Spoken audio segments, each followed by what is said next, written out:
Hello, everybody. Happy Monday. Let me know if you guys can hear me and if you can see me well. I don't want to have technical difficulties. Hi, Latrina. I appreciate you for being here. You're a Cinderella. Hi, good afternoon, good morning, good evening, wherever you're coming in from. We have 35 people in here.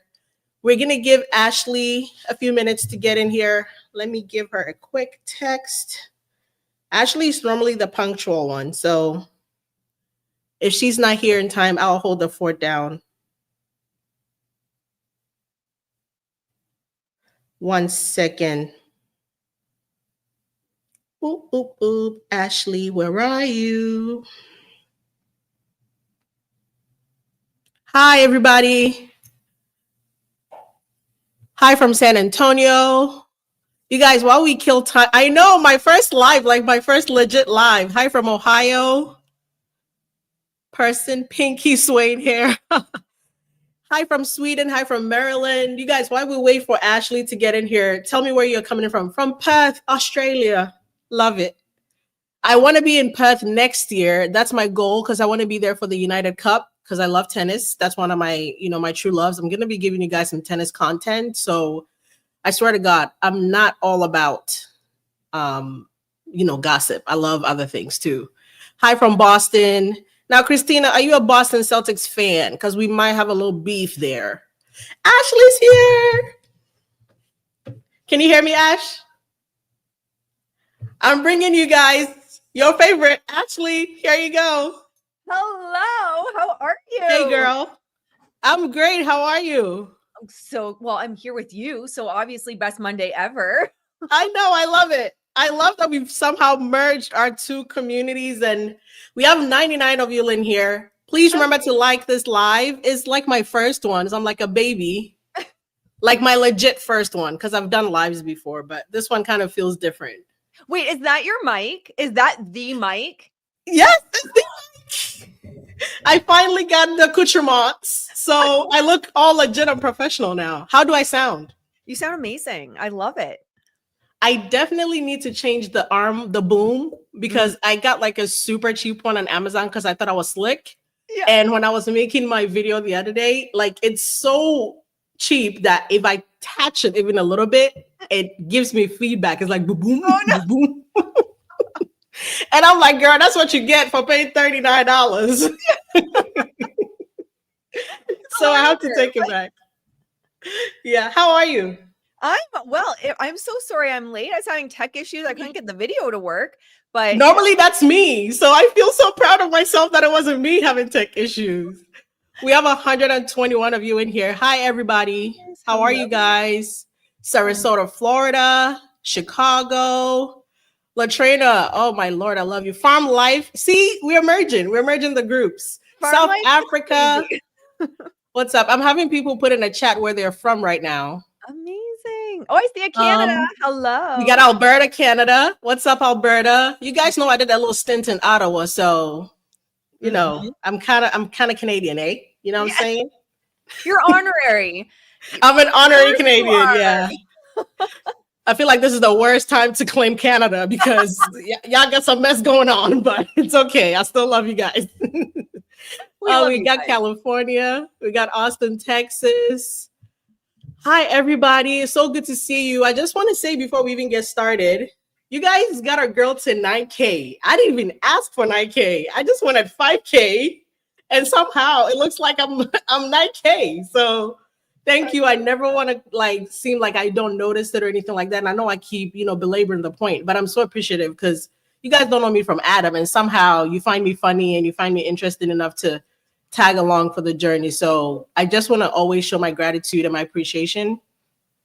And while I have Ashley here, I really want to say thank you because when Ashley had me on her live just last week, I had like 4,000. I mean, I have a lot of people to thank, from Andy from Popcorn Planet, who first had me on my first ever live. I literally sat behind this tree with a hat on my phone, and the audio was so bad and the video was so bad, but we let it ride.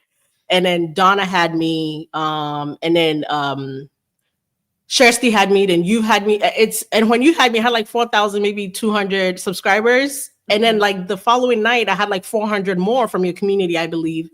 And then I was like, guys, we almost have 5,000. Let's get there. And that night you got me to 5K. And somehow it looks like I might be pushing 10K before my birthday, which is on Friday. A girl is about to be 30. That's amazing. 10K for your birthday. We need that.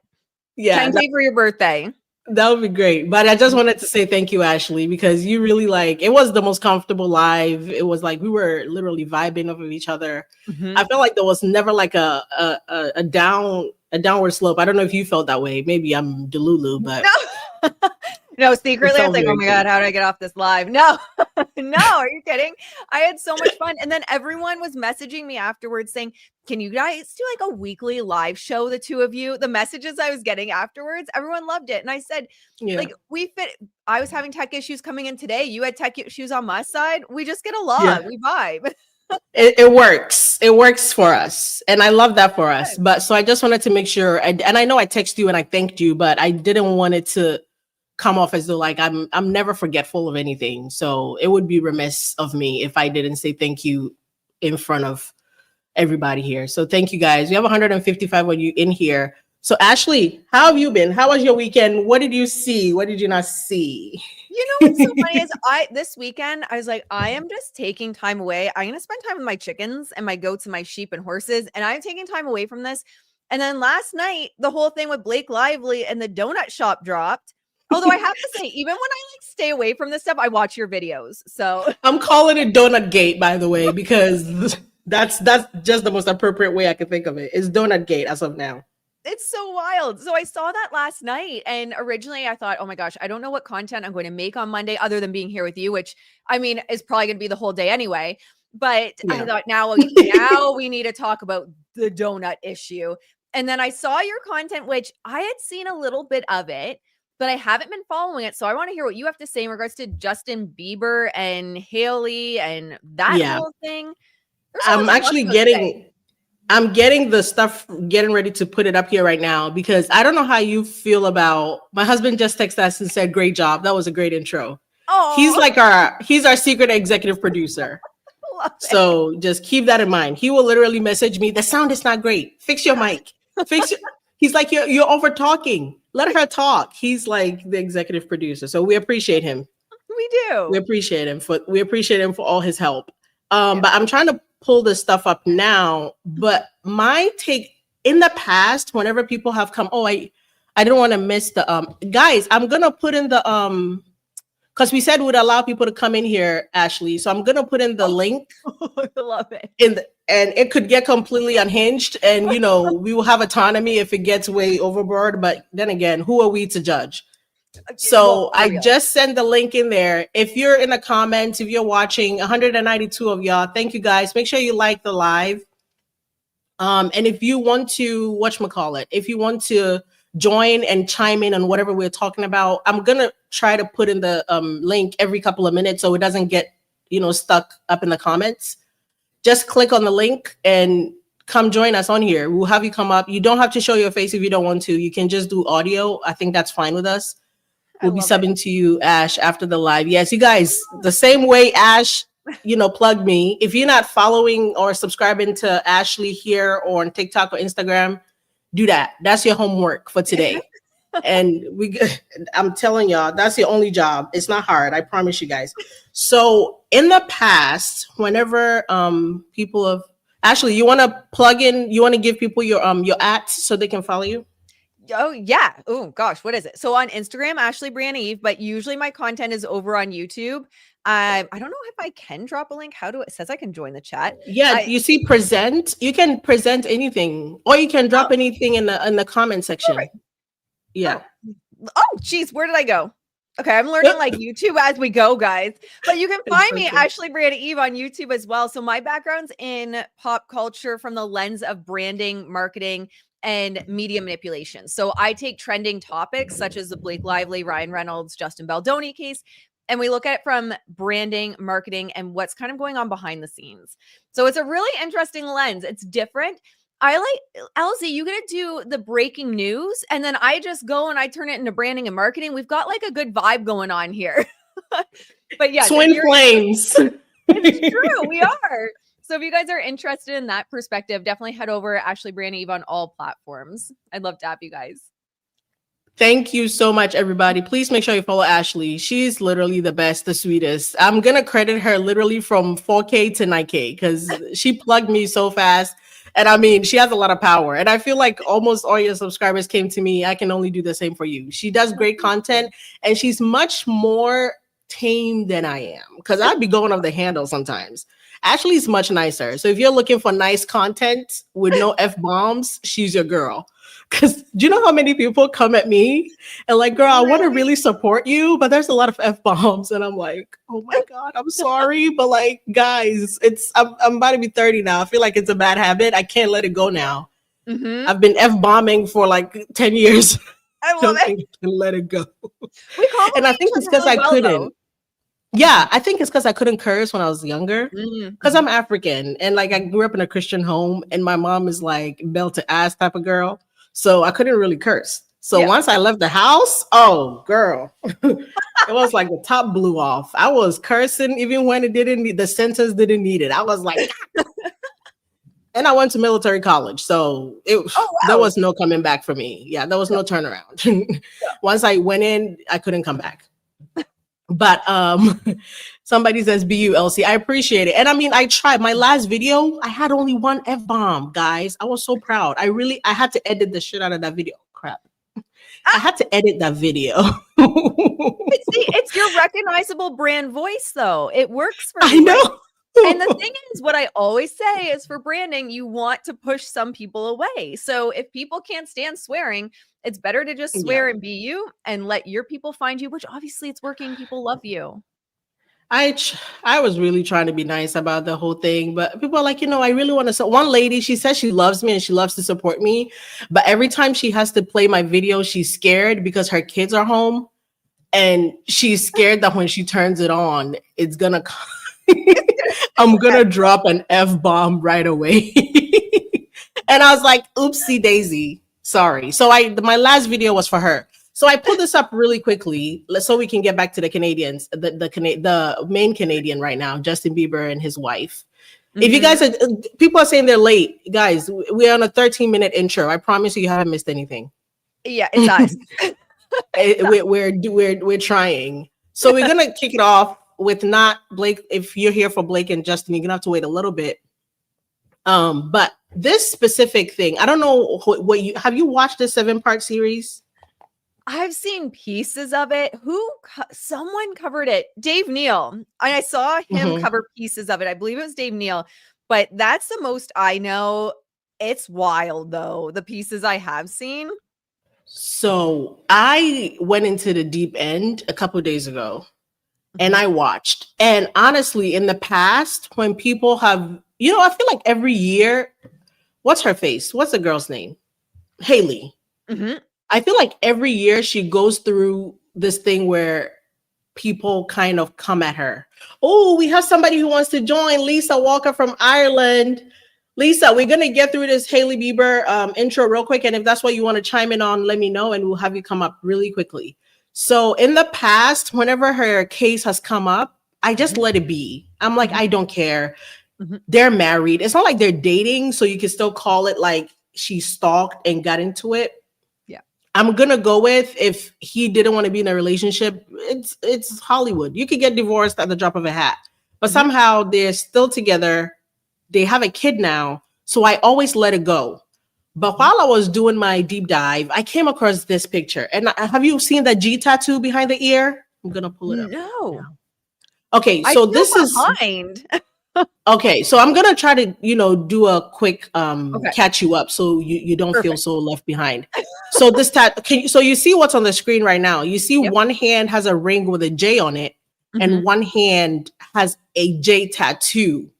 But do you see that it's in the same font? That's what I really want to bring your attention to. Okay, so the first picture is a ring that Justin gave Selena back in the day. Now, the second picture is a tattoo Hailey got of a J on her ring finger. Now, The reason that bothers me so much is it's the same font. Font. That's weird. It's not just like you got a J because you married that man. Girl, the font is the same. And that the G tattoo behind the ear, which I don't know why all of a sudden my phone is deciding it's not going to upload anything. But if you give me a second, I promise you I have it. There is a G tattoo that Hailey got behind her ear that Selena Gomez happens to have the same G tattoo, but Selena's tattoo is for her sister, her younger sister. Oh, okay. Hailey claims her tattoo is for her pastor's daughter. Now, I don't know anybody who likes their pastor enough to get a tattoo of their child, but I did a little bit of research and it turns out the daughter had some sort of brain disorder. Oh. So Hailey got the tattoo in honor of the girl, but I'm still like, that's your pastor's daughter. Like, anybody asked me, girl, I would have said that's for my goldfish from when I was a kid. I'm like, just say it's for God, and it's also in the same font, which is also eerie, if you ask me. So I was willing to let it go because there's comparisons of, Hailey copying Selena's style as far as like their clothing, and Hailey copying her, what do you call it? Her accessories. She wears the same earrings, the same sunglasses, the same this. And then I've always said, you guys are reaching. Like, it's Hollywood. Everybody copies everybody. But I'm telling you, Ashley, when I saw this tattoo with I got the G finally. I'm going to throw it up here. When I saw the tattoo behind the ear and this ring is the font. I can't get over the font. You could have picked any font. That's but somehow weird. She has, girl, it's giving when Selena goes missing, the FBI is questioning you first. It's giving you're an unsub. Have you ever seen Criminal Minds? Are you kidding me? I love Criminal Minds. Shamar. Oh, you know when they look for the unsub? It's giving Hailey is the unsub. Yes. Okay. Now I need to watch Criminal Minds again. I know. I literally when I was thinking about it, I'm like, girl, now you got to go see Morgan and Hotch and everybody else again. So I might need to get back in my Criminal Minds back. But how do you feel about this ring and this tattoo situation? It's so bizarre to me, honestly. I haven't followed them much. So Justin Bieber's actually from just like an hour and a half away. And wow. Yeah, and I don't know if they still do or he still does, but he owned a massive house near one of my favorite restaurants. Literally stomping grounds. I am within reach of his stomping grounds when he's in Canada. And so I feel like I have, a soft spot for Justin. I feel really bad. And for whatever he's going through right now, I hope that he's able to heal through it and whatever needs to be done. I genuinely feel so bad. And you look back at his history and how he was treated from the beginning in the entertainment industry. Like, it's so sickening to look back on his history. This is just, I don't know. It's giving like, when I was young and I had NSYNC posters and Backstreet Boy posters on my wall, and then I followed them around until they married me. Like, it's just very bizarre when you see the videos of her in the background. Oh yeah, that were shared during that series, and I'm telling you, you put yourself in front of someone enough, and who knows? I guess if right place, right time, you connect. You might get married. You might get married. I don't know. Maybe I should have kept going after the Backstreet Boys back in the day. I don't know. Like, who knows where I would have been. And when you find out like her dad kind of broke her. So this is the G tattoo that Hailey has. I don't know if you can see. Yeah. And I'm going to show you the G tattoo that Selena has. And then we're going to really go off in the deep end. But when you find out that it's her dad who kind of not set her up. So this is Selena's G tattoo. Tell me this is not eerie. Of all fonts, that's interesting. All fonts. Of all fonts, girl. And the location. Because if you're going to get a tattoo of your pastor's daughter, I need you to put it somewhere other than behind your ear where Selena has her G. Because it's giving Justin, like, you're never going to forget Selena because pretty much when you look at me, you're looking at her. Like, it's weird. Yeah.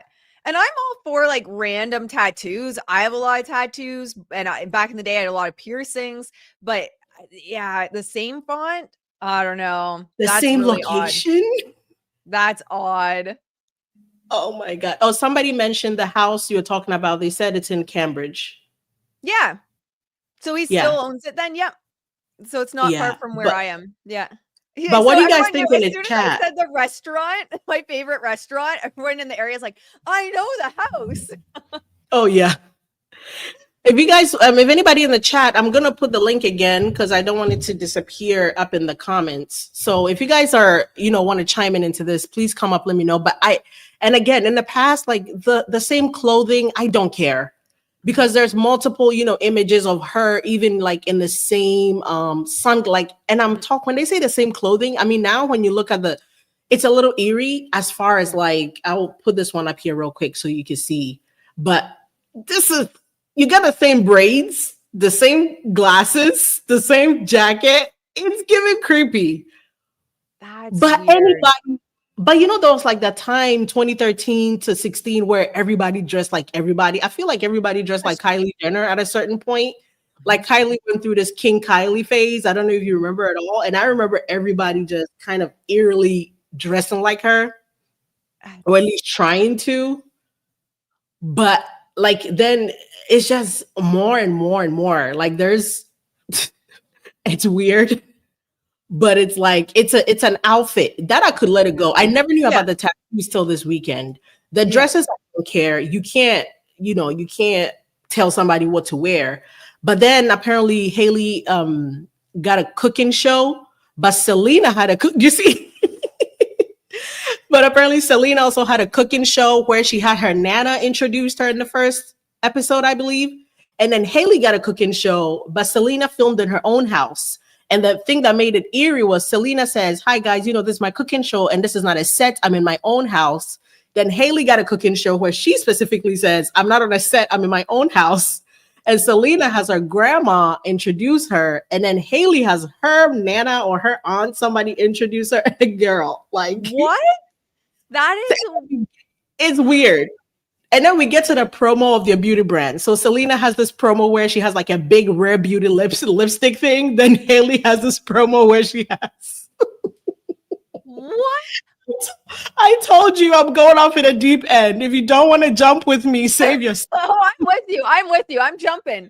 This is like I'm processing it in real time. But, okay, so this is your first time seeing all these images? This is my first time seeing all of this. Oh, girl, drink it in because I got more. Me with you on the journey as well as everyone else that hasn't seen this.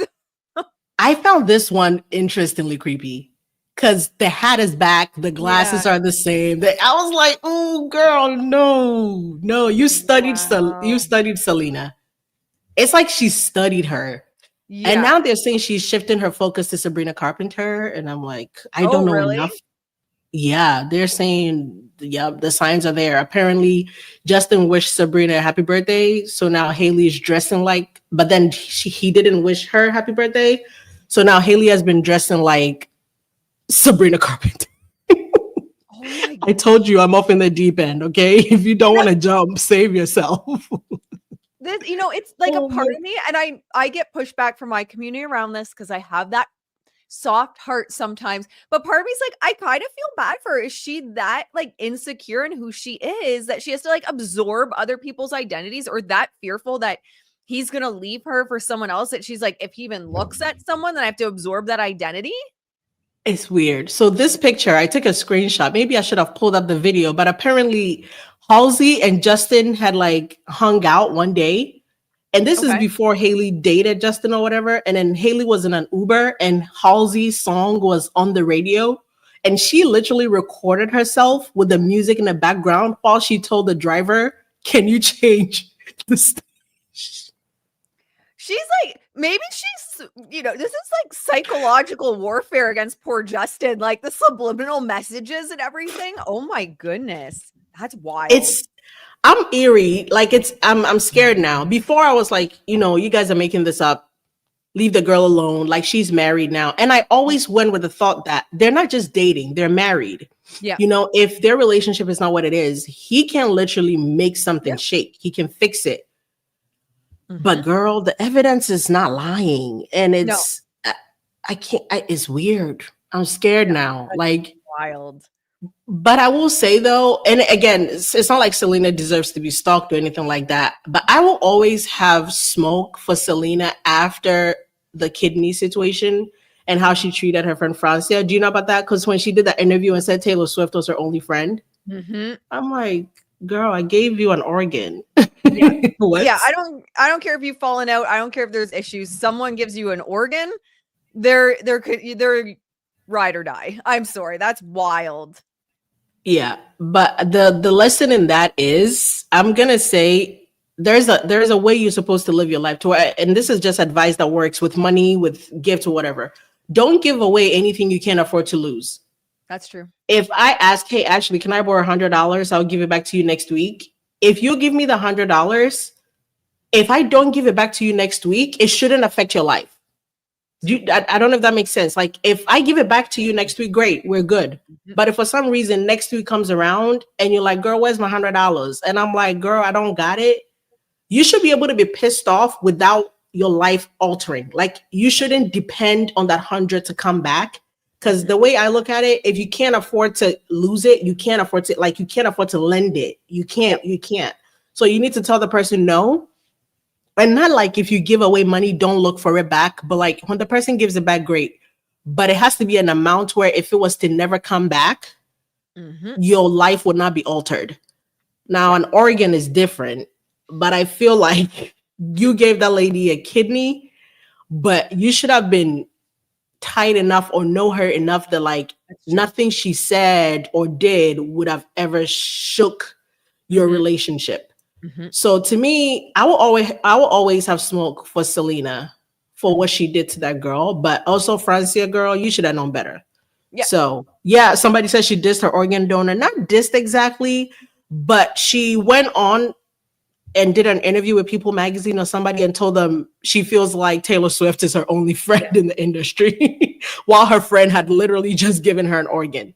So I don't somebody said something I missed in the comments here, but and I know it's a weird advice to give, but like if you give something, obviously you expect it back, but in the same breath, if it was to never come back, your life should not alter based on whatever you gave that person. That's just how I do my thing. Oh Lord, the camera disappointed me again. I don't know why this continued to happen to me, because this camera is way too expensive to be playing this game.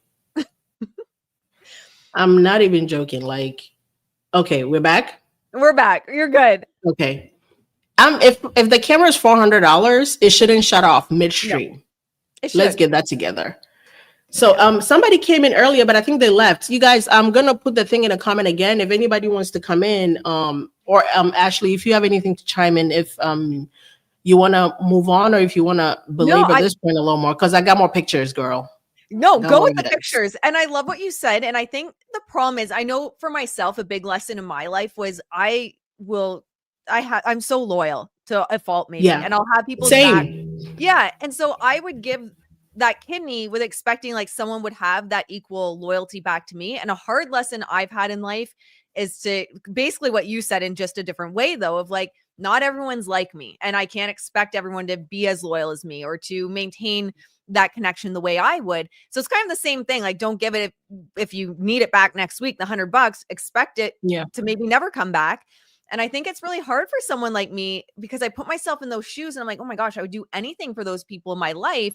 And you would hope they would do the same. But a hard lesson sometimes in life is realizing that loyalty isn't a two-way street all the time. Yeah. And that's really sad. Love that. And my husband is like the biggest culprit in literally, if we had $1 left in our bank account, and he's probably watching this and he's going to text me, girl, leave me out of it. But he's the kind, and I love him for it. But in the same breath, I can't stand it.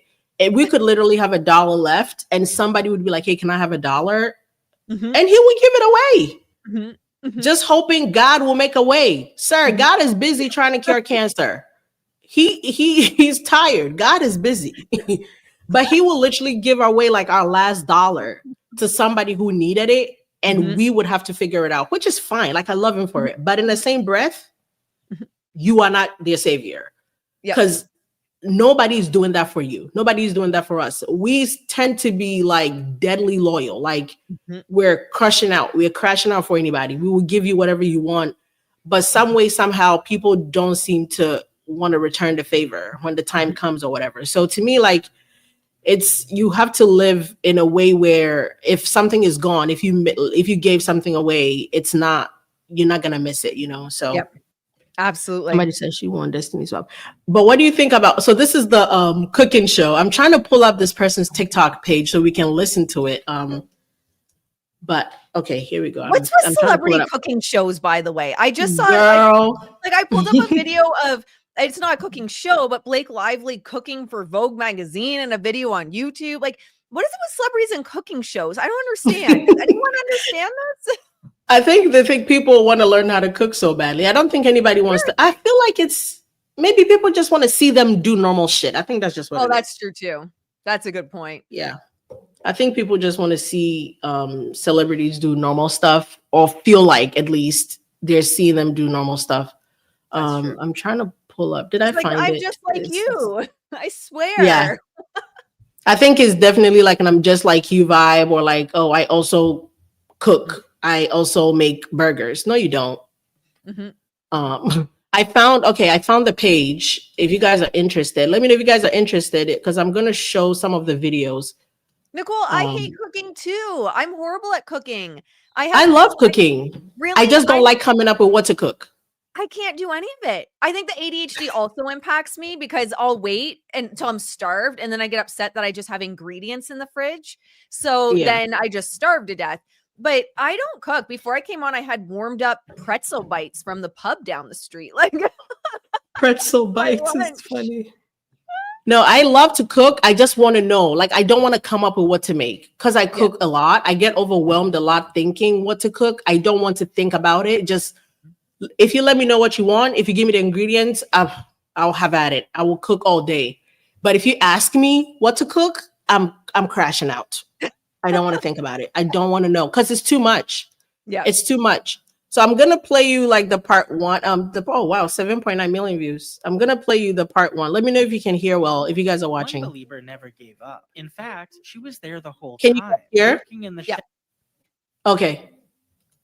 shadows, using her famous friends and dad's Hollywood connections to turn her 13-year-old dream into reality. This is the story of how relentless ambition and a hidden agenda turned Hailey Baldwin following the 2009 release of Justin Bieber's debut singles, One Time and One Less Lonely Girl. He was invited onto the Today Show to perform them. Unbeknownst to Justin, this appearance would completely change his life, as Hailey Baldwin's father, Stephen sorry, you guys in the chat say you can't hear. Meet 15-year-old Justin Bieber when she was just 13 years old. Oh, they're saying it's low. Oh. 1 second. Can I raise the volume here? Oh, maybe I need to raise. Oh, I need to raise the TikTok volume. Like many 13-year-olds How about now? at the time, Hailey likely had a crush on Justin. They can just put their volume up. Okay.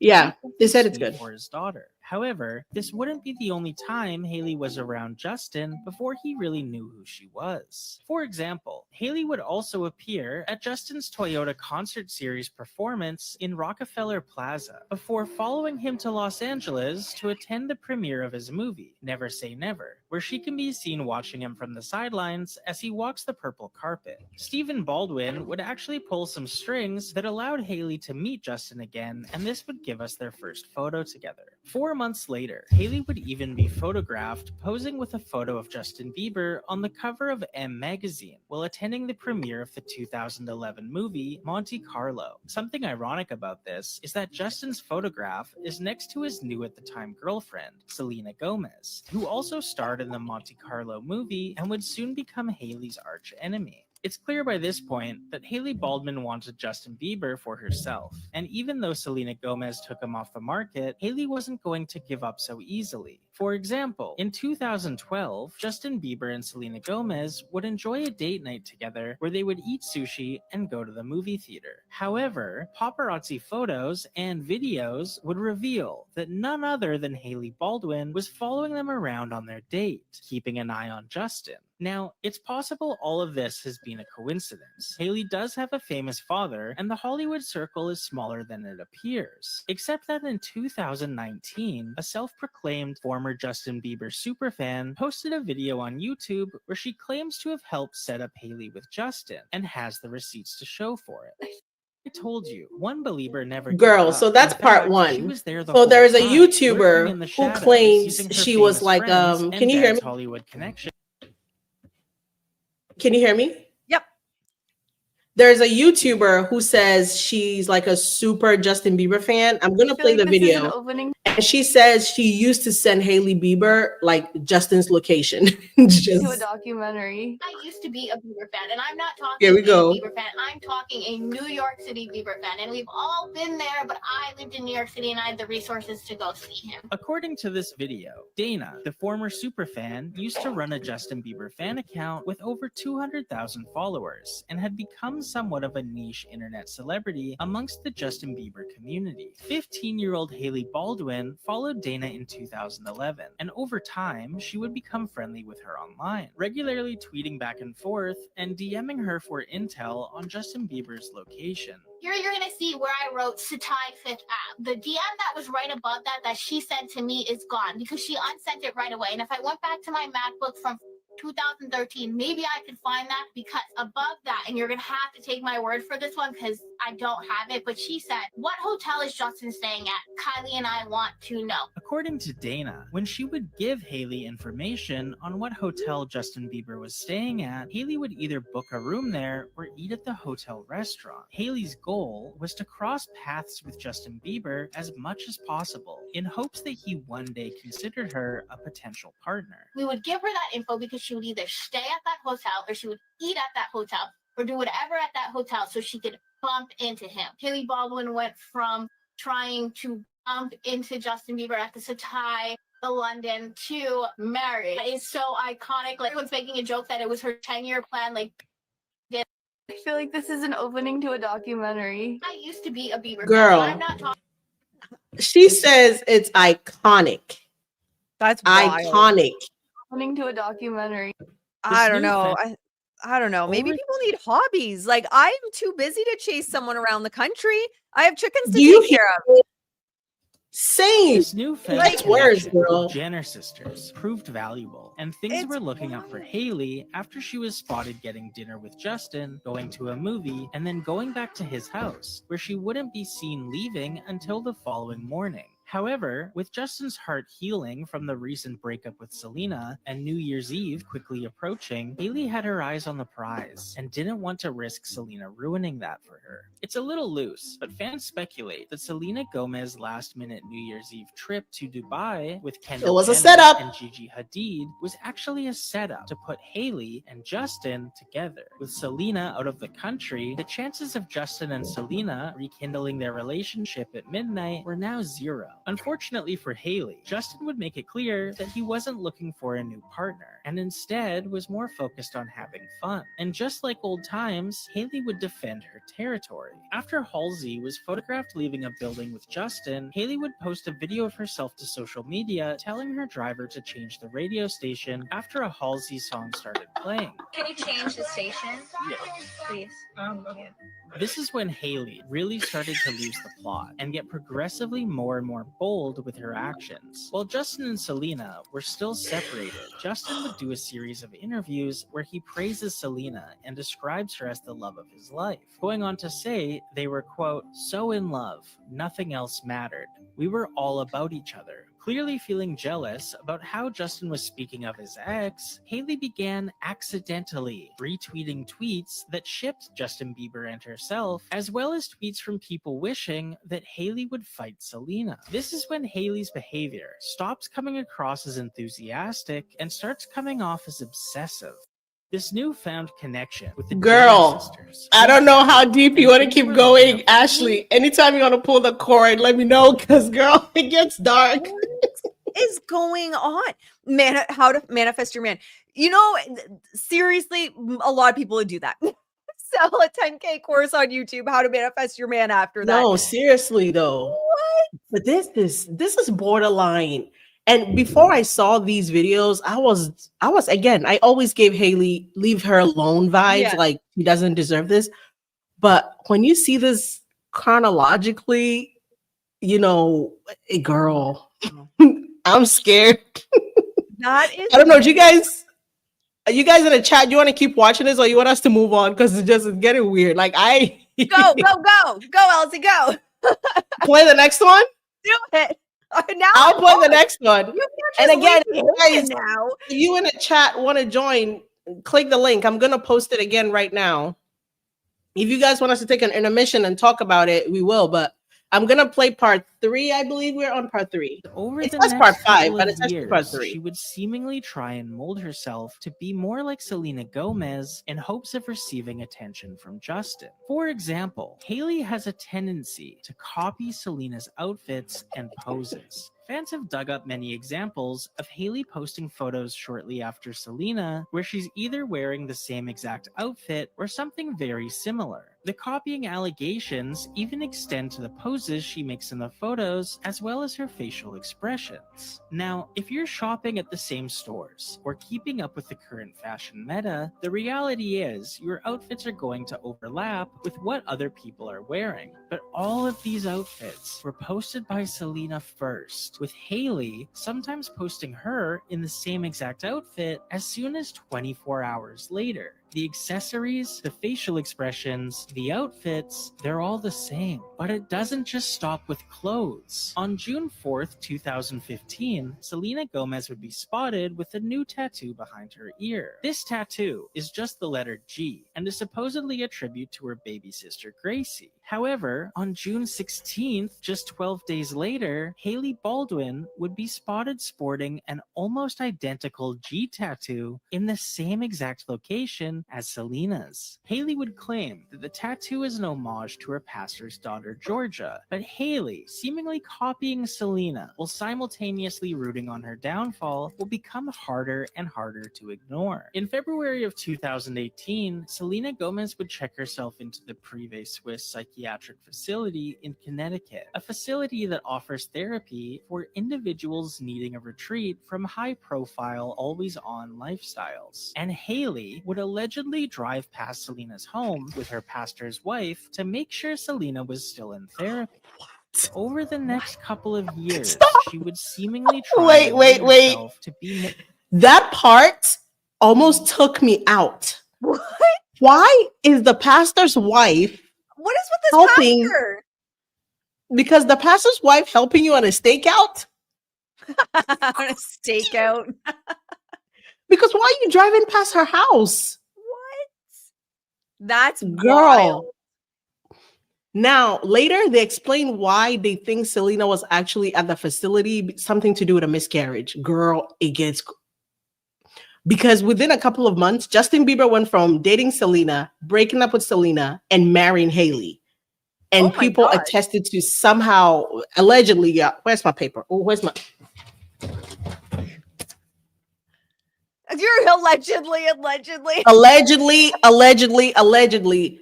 They say Selena was with child, girl. They say she was with child. And she lost the child and it sent her into a deep depression.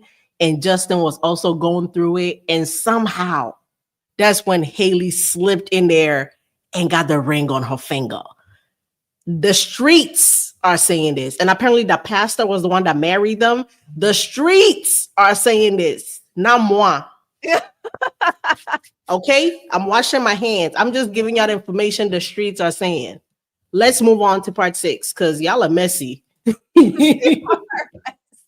Y'all are messy. Let's go. It was kind of confusing as Justin Bieber would get back together with Selena Gomez for a couple of months before she finally broke up with him for good, only for Justin to marry Hailey 6 months later. Hailey would later claim in interviews that she and Justin officially started dating in 2016. What? But if that's the case, why was Justin dating Selena just months before your wedding? Either way, Hailey Baldwin was now Hailey Bieber. And even though she got what she seemingly always wanted, it still wasn't enough. Following the release of Selena Gomez's song, Lose You to Love Me, Hailey would immediately post a screenshot of her playing Summer Walker's song, I'll Kill You. While Hailey would claim the timing was merely a coincidence, many fans interpreted this post as another attack on Selena. To make matters more confusing, in 2019, Hailey Bieber would debut another tattoo, this time on her ring finger, and featured the letter J. This tattoo is clearly a Justin Bieber tribute. However, fans were quick to notice that it shares a striking resemblance to a ring Justin Bieber bought Selena Gomez all the way back in 2012. A couple months later, Hailey even made sure to crash Selena's album release party being held at the restaurant Craig's in West Hollywood, despite not being invited, by making sure to arrive there before it started and staying long enough to overlap with the event, only leaving through a back door once Selena left her party. According to tweets from the evening of the party, once Selena arrived, the restaurant started playing her music, and that didn't sit right with Hailey. Hailey's stylist, Maeve, asked a waitress to play the song Yummy by Justin Bieber, and when that request wasn't fulfilled, Hailey and her table allegedly started yelling Justin's name. Hailey Bieber would find herself under the microscope yet again following the release of her home cooking show, What's in My Kitchen, as it shares a striking, undeniable resemblance to Selena Gomez's cooking show, Selena Plus Chef, that debuted 2 years before Hailey's show. 2018. Girl, kind of confusing. We're gonna keep going because at this point I think we're way far too deep. We're way too deep. We're gonna keep going. We've got to Start finish. at the beginning. Selena's show starts with a faux camera HUD overlay to give that raw homemade production quality feel. Hailey's show also starts with a faux camera HUD overlay. Selena points out that the show does in fact take place in her real home. This is my real home. Everything that we're doing is at home. Hailey points out that the show is actually recorded in her real home. Yes, we actually are in my real kitchen, in my real house. Selena has her Nana introduce the dish they will be cooking. So Nana, what do we call this? Cheesy tortilla chip. Wait, Ashley, Hailey wait. has her Nana introduce the dish they will be cooking. And Nana, what are we making today? No. Selena Plus Chef would go on to have 4 11-episode seasons on HBO Max, Come as well on. as a spin-off that's still currently airing titled Selena Plus Restaurant, while Hailey Bieber's What's in My Kitchen would release 5 episodes before being abandoned completely. After fans caught on to Hailey practically copying Selena word for word, things got even darker when they dug into Hailey's interviews. I realized that everybody else Listen. is narrating my life for me. So why don't I put something out that is my side of the story? I realized that I was able to tell my story about who I was from my own mouth. Instead Oh my God, of Hailey's people pulling a from the Jay outside Shetty. She's pulling a being Jay able to tell Shetty. my story for me. Let's start at the beginning. Selena's show starts with a Girl, no, my heart. to give that raw homemade production What? quality feel. Yo, I've seen this already, but just seeing it again. What is so going dying. I was on? like, I don't have to be that 19-year-old body. Just listen, just listen. I'm not. That's the other thing too that I think I'm learning is I'm not 19 anymore. I'm 24 now. I feel like my body has changed the most even this last year. Somebody What? asked me a while ago, what's the one thing you wish Listen. people knew about you? And I said I wanted it to be my heart. What do you wish more people knew about you? My heart.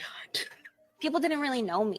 They didn't know who I was. They didn't know Hailey for Hailey. No, And I just no. always had this constant battle where I was saying, I wish people just knew my heart. For what it's worth, this last Selena Gomez interview where she talks about her heart isn't even easy to find. It comes from the press circuit for the movie Rudderless, and at the time of this recording, only has 2,870 views and is seemingly No. only posted on a I can't breathe. Selena Gomez fan account. If Hailey really did copy Selena's quote, and this is the same source she stole it from, she Oh, would God. have had to have been Oh, God. far down the Selena interview rabbit hole, as this clip was hard to find even knowing what to search for. It's almost comical how many instances you can find of Hailey Bieber coincidentally doing something Selena Gomez has already done. Can't breathe. Extending to the ad campaign for Hailey's beauty company Rhode, sharing a striking resemblance to Selena's beauty company. A company that, when not copying Selena's, is allegedly copying smaller, lesser-known brands, even down to the descriptions. Hailey's greatest life achievement will be marrying Justin Bieber.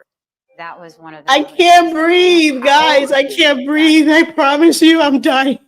What? Achievement will be marrying Justin Bieber. No, And keep- just for a bit, let's give her some credit. Like most Honestly. girls during the Bieber fever era, she wanted nothing more than to be with Justin. And Shout out through to her Hailey. relentless ambition, world-class that's hating, commitment. and a meticulously orchestrated plan, Hailey spent 9 years building connections with people to put herself around Justin as much as possible. From befriending the Jenner sisters and working with fan accounts to feed her intel on Justin's every move, to booking countless hotel rooms just to bump into him in the elevator, and then traveling to the next hotel to pretend to coincidentally be dining there that evening. Hailey set her eyes on the prize, put in the work, and found herself across the altar from Justin Bieber. I don't even know what to call it because it's so beyond iconic that there needs to be a new word invented for what Hailey Baldwin has done. Hailey Baldwin went from Stalking? trying to bump into Justin Bieber to tie the London to marriage. It's so iconic. Like everyone's making a joke that it was her 10-year plan. Like, did it. We stand Hailey Baldwin. She did that. Do not give up. Like, that's inspirational. You can do anything in life because Hailey Baldwin did that. What other cases of a pop music stan marrying their idol can you think of? She might be the only one to ever do it, and she at least deserves some credit for that. However, after spending a third of your life fighting another woman for your man, what are you left with? You arrived at the destination, but is it as fun as the journey you took getting there? Perhaps this is why, after 6 years of marriage to Justin, we still see Hailey copying and clowning on Selena. Perhaps Hailey can't help herself because it's all she's really known. While most people spend ages 13 to 22 discovering who they are and finishing school, Hailey spent those formative years indulging herself in a childhood fantasy. It also has to hurt that after announcing your pregnancy to the world, Selena Gomez, your husband's ex-girlfriend, started trending on Twitter, and not you, your husband, or your baby. It seems we're not the only ones pondering these questions, as despite the pregnancy announcement, the relationship seems to be on the rocks. Stephen Baldwin, Hailey's father, has asked people to pray for Justin and Hailey on Instagram. That was weird. Divorce I rumors saw that. swirl That around was the weird. internet, with some people pointing out that Hailey and Justin arrive and leave events in separate cars. Girl, it's about to get way creepier. Just please pay attention because we're about to go. We're already in the deep end, but we're about to touch the ocean floor. We're about to touch the ocean floor. We're about to grab sea moss in about 2 minutes. Just wait. That was one of the moments where I was like, I don't have to be that nice. Just give it a second because I'm about to take you. You think we're deep in the ocean now. Just you wait. Where are we? Here we go. If achievement will be marrying Justin. Oh no, we Bieber. already And watched just that.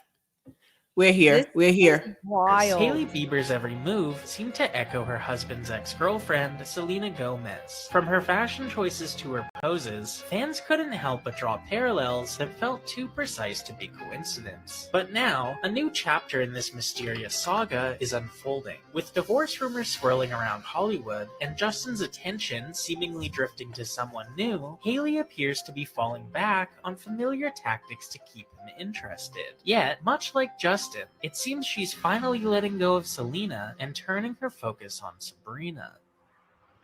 What? Following Justin Bieber's return to Instagram, he immediately started following rising pop star Sabrina Carpenter. This wouldn't normally be newsworthy, but with divorce rumors swirling around his and Hailey's relationship, some people interpreted Justin's shifting gaze as evidence of him being checked out of the marriage. For example, while Justin failed to post anything related to Hailey's birthday, he was spotted liking several of Sabrina's photos on Instagram. And after fans started to pay closer attention to both Hailey and Sabrina's profiles, it seemed as if Hailey's old habits were resurfacing. For years, Hailey tried her best to mold herself into Justin's ex-girlfriend, Selena Gomez, by wearing the same outfits, saying the same things, and even getting the same tattoos in the same exact locations. However, with Justin finding a new muse, Hailey found a new template. It seems like the era of dressing like Selena is over, and the days of dressing like Sabrina have just begun.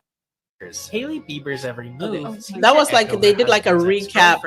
This is so we're actually getting into part 2 now. Trust me, it's getting bad.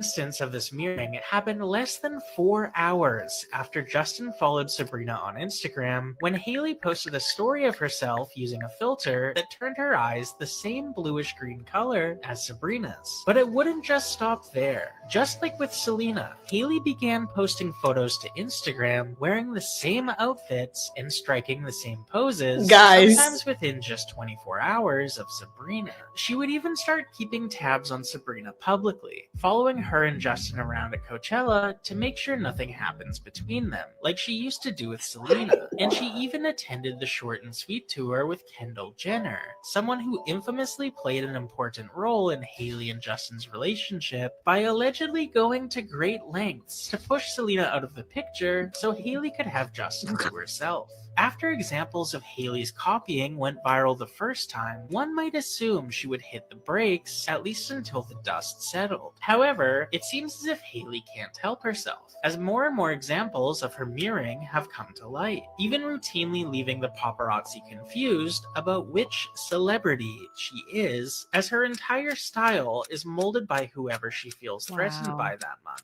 Gigi, who's your new boyfriend after JoJo? I'm not Gigi. No? I'm not Gigi. Hey, Kendall. You look amazing. Instance of this mirroring Girl, happened less than the fact 4 that hours paparazzi were after Justin confusing her for other Yes. celebrities is crazy. Does Hailey continue to imitate Oh, why did I pause it? other women? You can't leave And us why are hanging some now. fans accusing her of hiring a Cliffhanger. Justin Bieber Yeah. lookalike to act as his body double during pap walks? For years, fans have debated whether Justin even truly likes Hailey, with some suggesting that Hailey has almost trapped him. After all, she did spend years executing what appears to be a carefully crafted plan to become his wife. And from the outside, it does seem like Hailey is more invested in him than he is in her. If you weren't so hot, I would have got rid of you a long time ago. It sucks that the tour was. You just answered my favorite. She was asking me. Huh? Huh? Babe, I can't. Don't touch me right now. What up, Jay? What's up, Justin? Good morning, Justin. I just was saying that you were taking all the necessary. Listen to me, you woman. Let's run through some of the evidence. Despite failing to post or comment anything on Hailey's birthday, Justin certainly didn't forget Madison Beers, as he was caught wishing her a happy birthday in her comment section. Justin also didn't make any mention of Hailey on Valentine's Day, deciding instead to post a photo of himself with Flavor Flav. And he was also caught liking a photo of Rihanna wearing lingerie while Hailey was still pregnant with their son. Something bizarre about their relationship is that when he is posting about Hailey, it's a meme making fun of her teeth, leading some to wonder what resentment has been harbored. It's given Ryan and Blake. Another example of this potential resentment comes from a quickly deleted Instagram story by Hailey, where Justin seemingly screams at her after she beat him in a basketball arcade game. My score? Baby, I wasn't trying! Does Hailey continue to imitate other women? Girl, What is that going video on? would have never seen the light of day. No, no. My husband, why are you posting these videos, Hailey, girl? What? However, Part four. maybe the most telling moment of their relationship is a viral clip of Justin running away from Hailey before jumping on a skateboard, leaving Hailey chasing and falling after him. Go, Hailey, don't fall, don't fall. Oh my God. This is where we go off the deep end and take everything with a grain of salt. But due to the speculated trouble in their marriage and Justin's aversion to cameras, some fans allege that Hailey has started hiring a Justin Bieber lookalike so she can be photographed by paparazzi with Justin. The theory first started to spread after Hailey made the cover of W magazine and took part in a lengthy interview focusing on her pregnancy. Accompanying this interview was a maternity photo shoot that Justin is mysteriously absent from. However, there is a man alongside Hailey in these photos who looks a lot like Justin, just without the tattoos. This photo shoot Not a with the look-alike. bizarre Justin stand-in is what had fans keeping their eye on Justin's future appearances with her, keeping him under the microscope to try and find evidence of Hailey using a Justin Bieber look-alike to keep up with appearances. The holy grail for these fans, who allege Hailey has used a body double in the past, come from a paparazzi encounter with Backgrid, where Hailey and Justin can be seen exiting a steakhouse in New York City. But Let's is it take a moment Justin? to hear their argument. First of all, this encounter comes from Backgrid, and while it's pretty common, Backgrid is a for-hire paparazzi service, meaning if Hailey wanted to be photographed with Justin, this was an easy way to make sure photographers would be at the right place at the right time. Secondly, one of the paparazzi in the video can be heard saying off camera that the real Justin doesn't want to accept, so we'll give you the other Justin. Well, the real Justin doesn't want to accept, so we'll give it to the other. However, maybe the most telling moment of their relationship is a viral clip of Justin running away from Hailey before jumping on a skateboard, leaving Hailey chasing and falling after him. I'm going to show you, I think This Hailey. part 4. However, maybe the most telling moment of Why is it showing this? Okay, here we go. Part 5. And speculate that the other Justin could be professional Justin Bieber impersonator Dylan Desclose. Dylan has devoted his life to looking like Justin, going to great lengths like getting the same tattoos in the same locations to keep up the illusion. Dylan sings, dances, and poses like Justin, even making a career for himself by performing Justin Bieber tribute shows that are popular enough for him to tour around Europe. And while he's convincing, he's not perfect. Let's focus on Justin's neck and ear tattoo. Justin has wings coming from the back of his neck that stretch upwards towards the letter P in patience that is tattooed under his ear. Dylan has the same tattoos, except not his the wings same. aren't as large, and they don't extend as close to the P in patience. The patience tattoo also starts higher up behind Dylan's ear than Justin's. It's hard to take the accusation seriously since the video quality is so low, but the wing tattoo on the That back ain't of Justin, girl. does appear to No, be that's smaller definitely than what not we've seen in Justin. photo shoots. The hard to jawline take is not even the analysis same. seriously Yeah. since the video quality is so low. But it is worth mentioning that Dylan has posted screenshots of DMs he's received from Justin. And when did you ever and see Hailey Hailey in front of herself has Justin? left Usually she's in comments his on dust Dylan's as he's TikTok. ahead. But it Behind. seems as if brands Ooh, that's a aren't safe from girl. You Hailey clocked either. that shit. For example, Hailey's brand Rode has fallen under scrutiny after fans started connecting the dots between Rode and popular brand Summer Fridays. Now, just like with Selena and her clothes, if you're following trends, your outfits are going to overlap. But there are tons of examples of Rode doing something that Summer Fridays has already done. From the poses, the colors, the packaging, even the idea of sending donuts alongside press kits have all been done by Gates. Summer Fridays. I want a first. donut now it after would all the be mention an of donuts easy today. excuse to blame this on Rhode's marketing team. However, according to a 2023 Elle interview with Hailey Bieber, Hailey specifically states that, quote, "My role in the brand That's right, 12 continues parts. to be creative director. So the packaging, the aesthetic, and all the branding are the things that I stay focused on."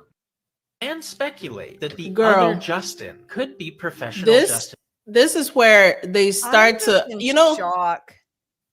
it gets On the worse. topic of Rode, But I'm like, it's I don't worth know. I don't mentioning know. that the So Better apparently Business Rode Bureau had this recently moment threw their where they hammer. were sending stuff to people, but it smelled like mildew. Some people said it smelled like trash. Like she went through a Rode. And again, I've never used the Rode product, so I don't know. I don't know how much deeper y'all want to get into this because it gets creepier and creepier. But I'm gonna say Complaints of faulty products or It's- not receiving products at it's all are I'm gonna leave the Road stuff because I'm not here for that. I want to show you him slamming the door in her face, literally. We met Do you see in that? the early mornings of a Today Show. Listen to this. Taping. I'm pretty sure she didn't want to be there. Her dad dragged her out of bed in the morning. And basically was like, you know, I think because she was raised Christian, and I think they found out that, like, I think it was an arranged marriage. I'm pretty sure. I'm not looking back now. I'm like, it was definitely an arranged marriage. Like, they set this whole thing up. No, but since, like, you know, she was raised Christian, she's like, oh, I want to, you know, introduce you to Justin and his mom. How did you and Hailey meet? I don't think I've Girl. ever heard that story. How did we meet? That's wild. Saying that he thinks it was like an arrangementship, which I'm dead. This is funny for him. This is crazy. That laugh behind that thing was crazy. But and we all remember when Selena had this performance in this music. This was crazy. To this song on your own before? I'm gonna have to listen to it, look at the lyrics. It's painful. Even her voice was painful. Not like she sounds bad, but like that it's giving like, boy, you were supposed to be twin flames. You were supposed to wait for me to come out of, you know, my depression, and then you moved on. And it makes you wonder if we're gonna jump into Donut Gate, you guys. It makes you wonder if it makes you wonder if you know, what do you call it? The miscarriage has any truth to it. Again, alleged. Where's my pep? Okay. Well, you see what came out with Britney after she got out of the conservatorship and with Justin. So who knows, right? That goes on behind the scenes and it's kept on, you know, the down low and no one says anything. So I wouldn't be surprised if something like that came out. And for sure with Britney, I mean, that was so shocking. A lot of the stuff that came out later, but especially that in terms of the baby. sure. Yeah, but I'm like, I don't doubt it. And have you seen Justin's Instagram over the weekend? I don't feel like sharing it because he definitely looks like he's going through something. And I've always said, like, that feels very disturbing to me when it's obvious somebody's going through like a health crisis or like some form of an emergency. I'm not into making content out of that. So I'm willing to talk about it in this sense, but I don't want to show the videos. I don't want to show the images. But he definitely, other content creators posted about it. That's not my bag. Like, it's just, I feel nasty doing that. But he's definitely going through something, not just from his eyes, but you can tell that man is in pain. Because for someone who just had a baby, his videos don't match. Yeah.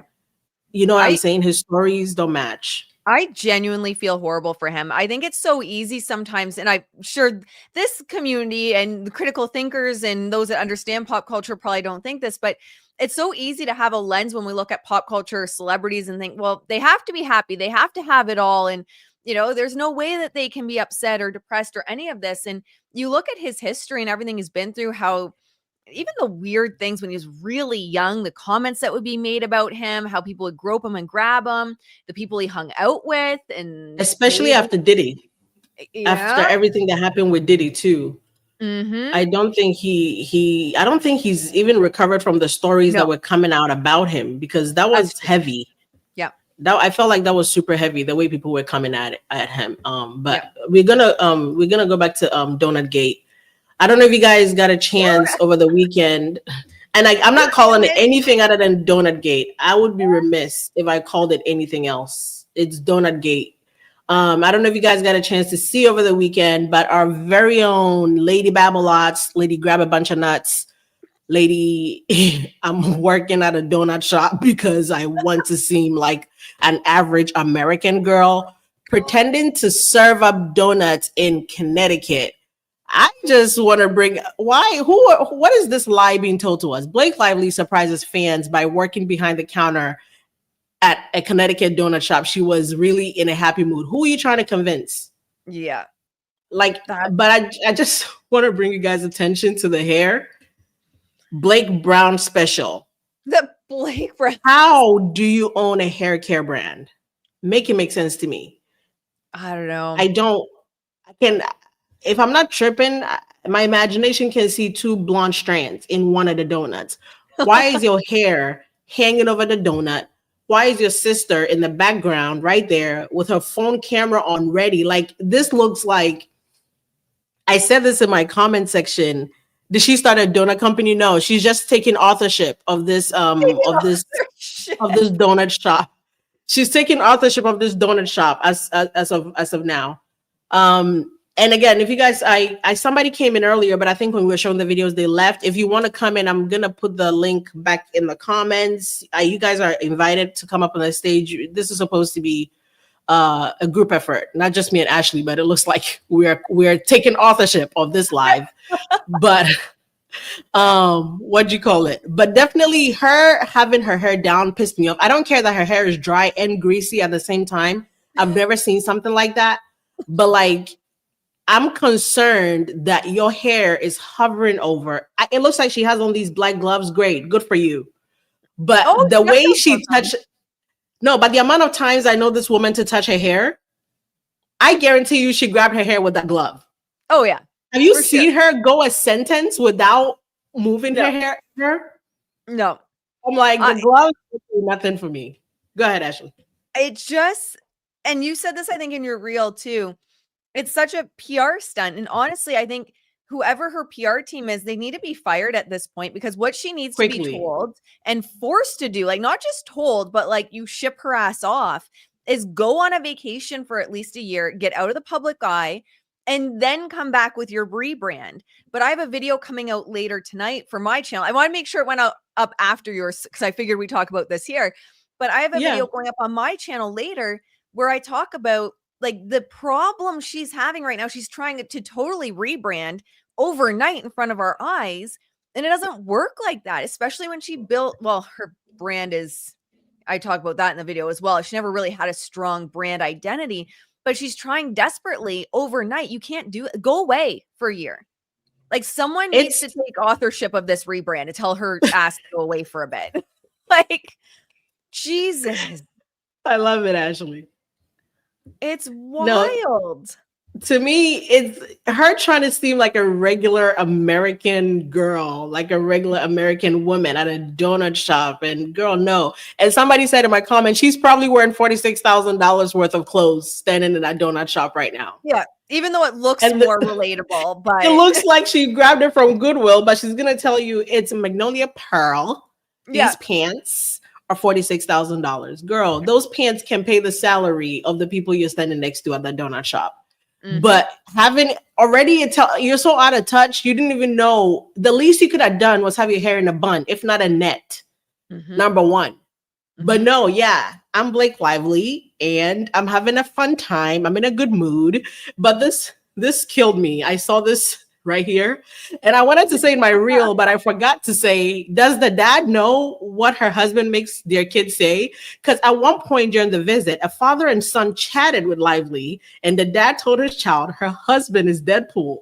They didn't even know who you were, girl. They know your husband. Referring to Ryan Reynolds' popular role. I feel like that is such a thorn in her side, like Taylor Swift with being who she is and Ryan being who he is. And she spent a lot of her years, not that there's anything wrong with this, having babies and being a mama. And it's like, I feel like she's trying to make up and like grasp desperately at trying to be relevant. And it's just, oh my gosh, it's such a disaster. Yeah, she lost the plot. She lost the plot just like Hailey lost the plot somewhere around following him into hotels. Because you being at this donut shop pretending to sell donuts, ma'am, that's not it's the least of your problems right now. And I feel like maybe that was like I don't know if it was Leslie Sloan's idea of somebody in PR is like, right now we have to make it seem like you're normal, you're with your kids are not in any danger, you take them to donut shops. Girl, why is your sister with you at a donut shop? Where are her kids? If it's a real family time, where are Robin's kids? No, but Robin is standing there like she's security. Why does she have her camera on? Why are you guys even taking pictures? If you're selling donuts, why are you talking to People Magazine about it? Let regular folks see you and take pictures. But we know it's a PR stunt because, and I said that what I was trying to say earlier is I posted and I was talking to somebody in my comment section about if you've ever watched Scandal. There is an episode where when Melly Fitt's wife was running for president. Have you ever watched Scandal, Ashley? No. Now I have to, though. So I feel like it happens in any political show. When the person puts their foot in their mouth or something and they need to make good with the public, they find like this maybe like a burger joint or something for them to visit. And if you guys in the comments have watched Scandal, give me a thumbs up. You're going to know what I'm talking about. Because Melly was trying to come off as relatable. And they arranged for her to go to a burger joint. It's called Gettysburger, you know, in relation to the Gettysburg War. Oh, Lisa is back. I'm going to let you up in 2 seconds, Lisa, after my point. And so the point of Melly being at the burger joint was to seem relatable. And they had reporters lined up. And Melly is so unrelatable and so out of touch with reality. When they asked her, so what's your favorite burger or, you know, that you get from here? Yeah. She prepared her answer so well. She did not know the burger joint doesn't open on Thursdays, I believe. Oh my. So she was like, every Thursday I come here with the kids and I grab the Gettysburger, extra cheese, double bacon. And this is exactly how she said it. Double bacon. And the reporter was like, you said on Thursdays? I forget the day exactly, but the reporter was like, on Thursdays? She said, yes, every Thursday, like clockwork.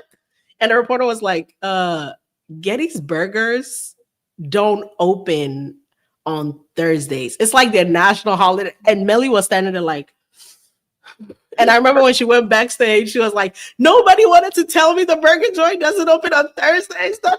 And they were like, well, you talked a lot. We didn't tell you to give specifics. Just you were only supposed to say your favorite burger, not tell them you come here every Thursday. Like nobody was gonna. Anyway, that's a long way that it would say like nobody is falling for that. But yeah, I guess people in the comments know the episode I'm talking about. But it was Lisa is up. I'm gonna have Lisa come up. Lisa Walker from Ireland. We appreciate you. Hi, Lisa. Can you hear us? I can. Can you hear me? Yes, great sound. We can hear you. You guys in the comments, give Lisa a thumbs up if you can hear her. Hi, Lisa. How are you? Welcome to the Vortex. Thank you for having me. No, I first just wanted to say congratulations, Els, on the channel. Because you're doing an absolutely fabulous job. And actually, how I heard about you was through Popcorn Planet. Andy. Yeah, Andy. And just on the same, the two of you are doing great work here today. So that's thank you. What I want to say. In regard to Blake Lively, I think she should just stay the hell away. Take a break. Yes, Lisa. Go away. Leave us alone. No, for sure. Yeah, because I really, really feel for Justin about all of this. It's just dreadful what has happened for him, you know. And I'm just hoping for the future that he will see all the support he's getting, and he will you know, he'll come back fighting. Do you know what I mean? And he'll see how much people care about him and they're on his side, and it give him a new lease of life, and he'll just win at everything after all this is over. Because I don't know how he's coping, but I'm glad that he has his family and his wife and his kids, and you know, he does have all of us, so that's so good for him, you know.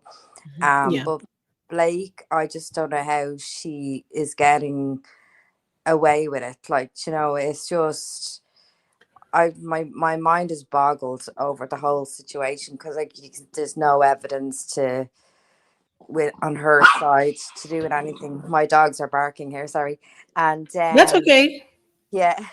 So, but I just think this is a PR stunt in hers, and I think the SNL 50, well, they thought it would probably be a good PR stunt, and it wasn't. And it's just as you were both saying earlier, like if she just takes a break, just comes away, takes a year or two out, you know, and that should be it. Yeah. And Lisa makes a great point, because I feel like, and I don't know actually if you share the sentiment, but I don't think they ever expected it to get this far. But I also think they should have gave this up way back when in January. And even if you weren't willing to give it up, this whole show of showing us your face every now and again, because I was getting my son ready this morning and I'm like, in what case do you see the accused be on vacation, biceps looking like he could carry the world on his back, and the accuser doing PR stunts to stay in our good graces? Ma'am, you're working overtime to convince us you're a good person. You're accused is on vacation. Mm-hmm. You already lost this battle. You shouldn't be fighting hard if you're right. You shouldn't be fighting at all. You see the way Justin is on vacation and we over here working overtime? That's what should have been happening for you. But you have so much bad karma in the world that you're fighting for your life. This is what it looks like when the universe really gets it right. And I love this for Justin and I love it for Blake. This stress, she needs this stress. If she's going to become a better human, she needs to go through this. Yeah. I just think there's just people in this world that like to destroy good people.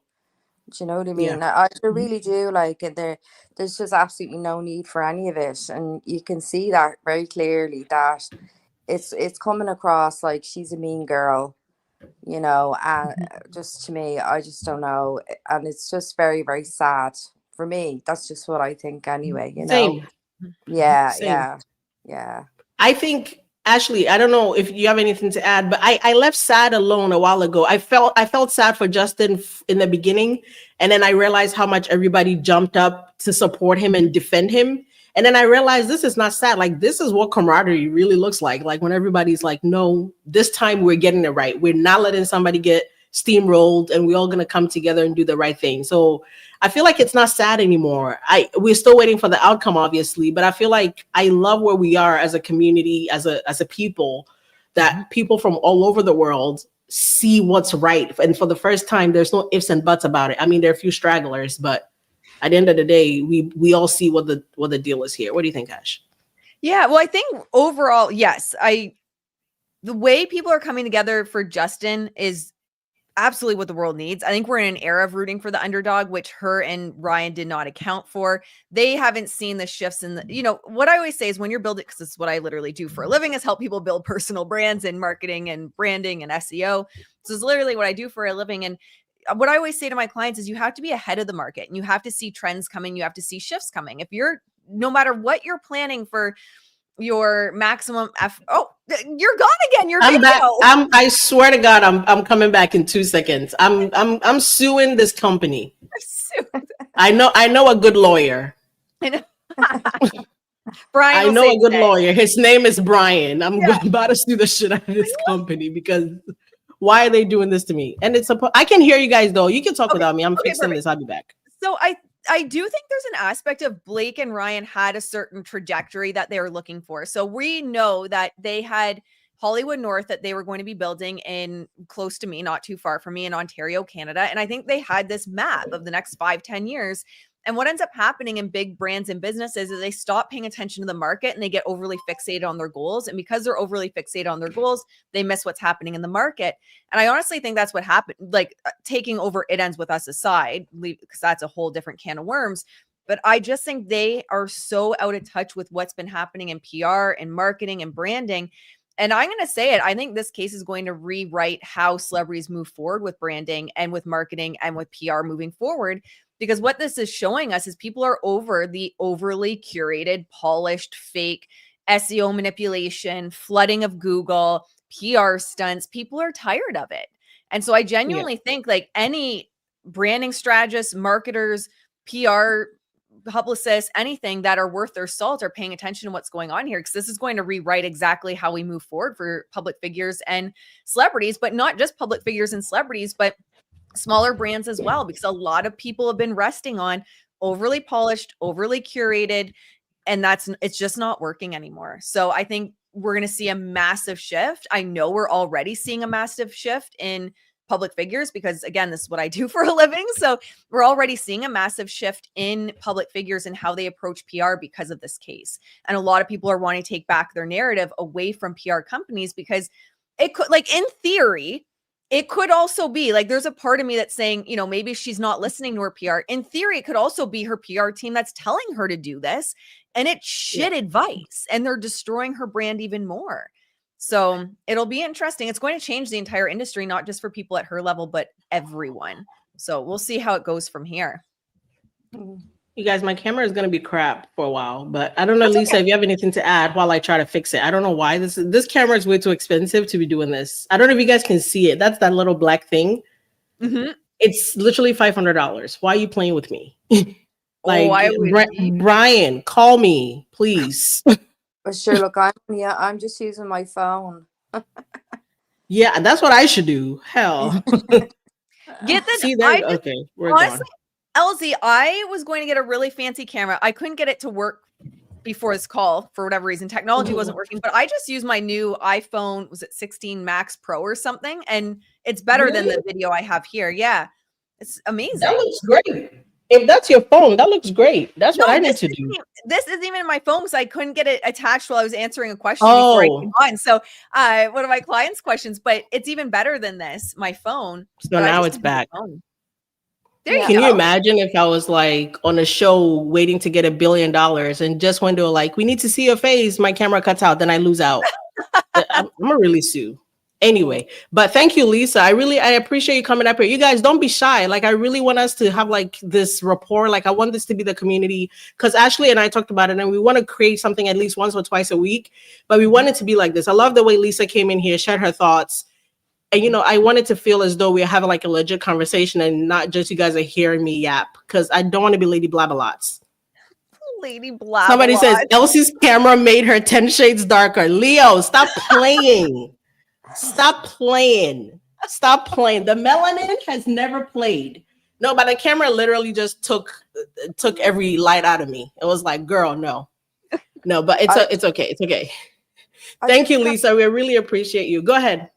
I was just going to say one last thing. I agree with Ashley there on what she was saying. And also, I had been watching Sarsti. I can't pronounce her name. Justy Flaw. Yeah. She was with her partner, Magnus, and they were talking about Rachel Ziegler, you know, and it's just almost like, you know, self-sabotaging, you know what I mean, in a way. Like, she's just, what's the expression, biting their nose to spite their face. That's an expression, you know. And I think from a PR standpoint, there has to come a point where, you know, because you're just like, how do I put it? You know, you're not doing any favors by accusing somebody if they're innocent.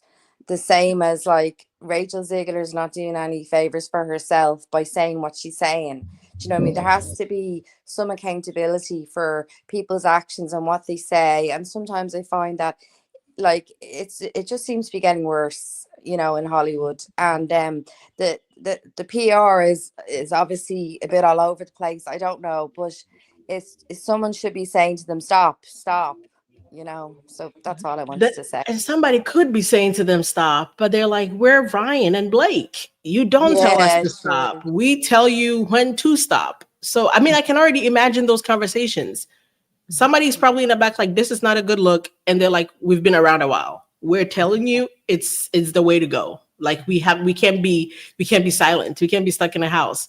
I can't even imagine the Met Gala decision was a push and pull for a while. I don't see them just saying, oh, we're not gonna go. The only way that decision came about was, I believe, Anna Wintour straight up yanked that invitation. Because if that invitation was standing, they're out of touch enough to have shown up. And especially considering the theme of this year, which I think is like, you know, oh Lord, am I gone again? Oh, no, sorry. Oh, somebody wants to come. I thought it was gone. Somebody wants to come on. Sarai, please, if I say your name wrong, correct me, because I'm Elsie and I get Chelsea. So your name is Sarai. I swear to God, I get Chelsea all the time. I don't know where they see it, but that's just lazy. So I'm gonna have Sarai come up, and once you come up, if your name I said it wrong, please let me know. Can I just say somebody said you better say. Bye? Can I just say bye, Lisa? Thank you. Yeah, go ahead, Ash. Hi, just give me 1 second because I saw something LI29 says because she thinks she's untouchable. Sorry. Oh, no problem. That's okay. You can mute your mic while Ashley's talking, and then you can come back. So LI29 says because she thinks she's untouchable, look at Disney making a huge deal with Ryan. This isn't harming them like it should be. It's so disappointing. I agree. And I want to address this because I think this is really important. So I think this has been going on for a while. So for me, having watched, I believe that, and I can't remember who exactly inked the deal, but I do believe it's in conjunction with the Hollywood North that's coming in Ontario, Canada. So he's been talking about this Hollywood North, and he's going to be producing all kinds of stuff at it. So I assumed there was someone that had signed a deal with him to do that with him all along. So that I feel has been in the making for a while. Now, the interesting piece of this is you guys want to start looking at the news cycle. And if something's being dumped on like a late Thursday or a Friday, typically they don't, like, it's trying to be hush hush. Like, we're just going to sneak it in there. So the fact that that news dropped, I think it was a late Thursday night, tells me that they were hoping no one would notice as well, that they know there's going to be pushback about it from a PR perspective. But yeah, unfortunately, I do think that Ryan's going to come out largely unscathed because he has the Hollywood North, which is being built in Ontario, Canada, is going to be built. So it is very disappointing. I wouldn't get your hopes up that Justin or that Ryan is going to be impacted by this at all. There's too many deals that have been being made for quite some time behind the scenes to bring Hollywood North into fruition. And he's a white man. I'm just going to put that out there.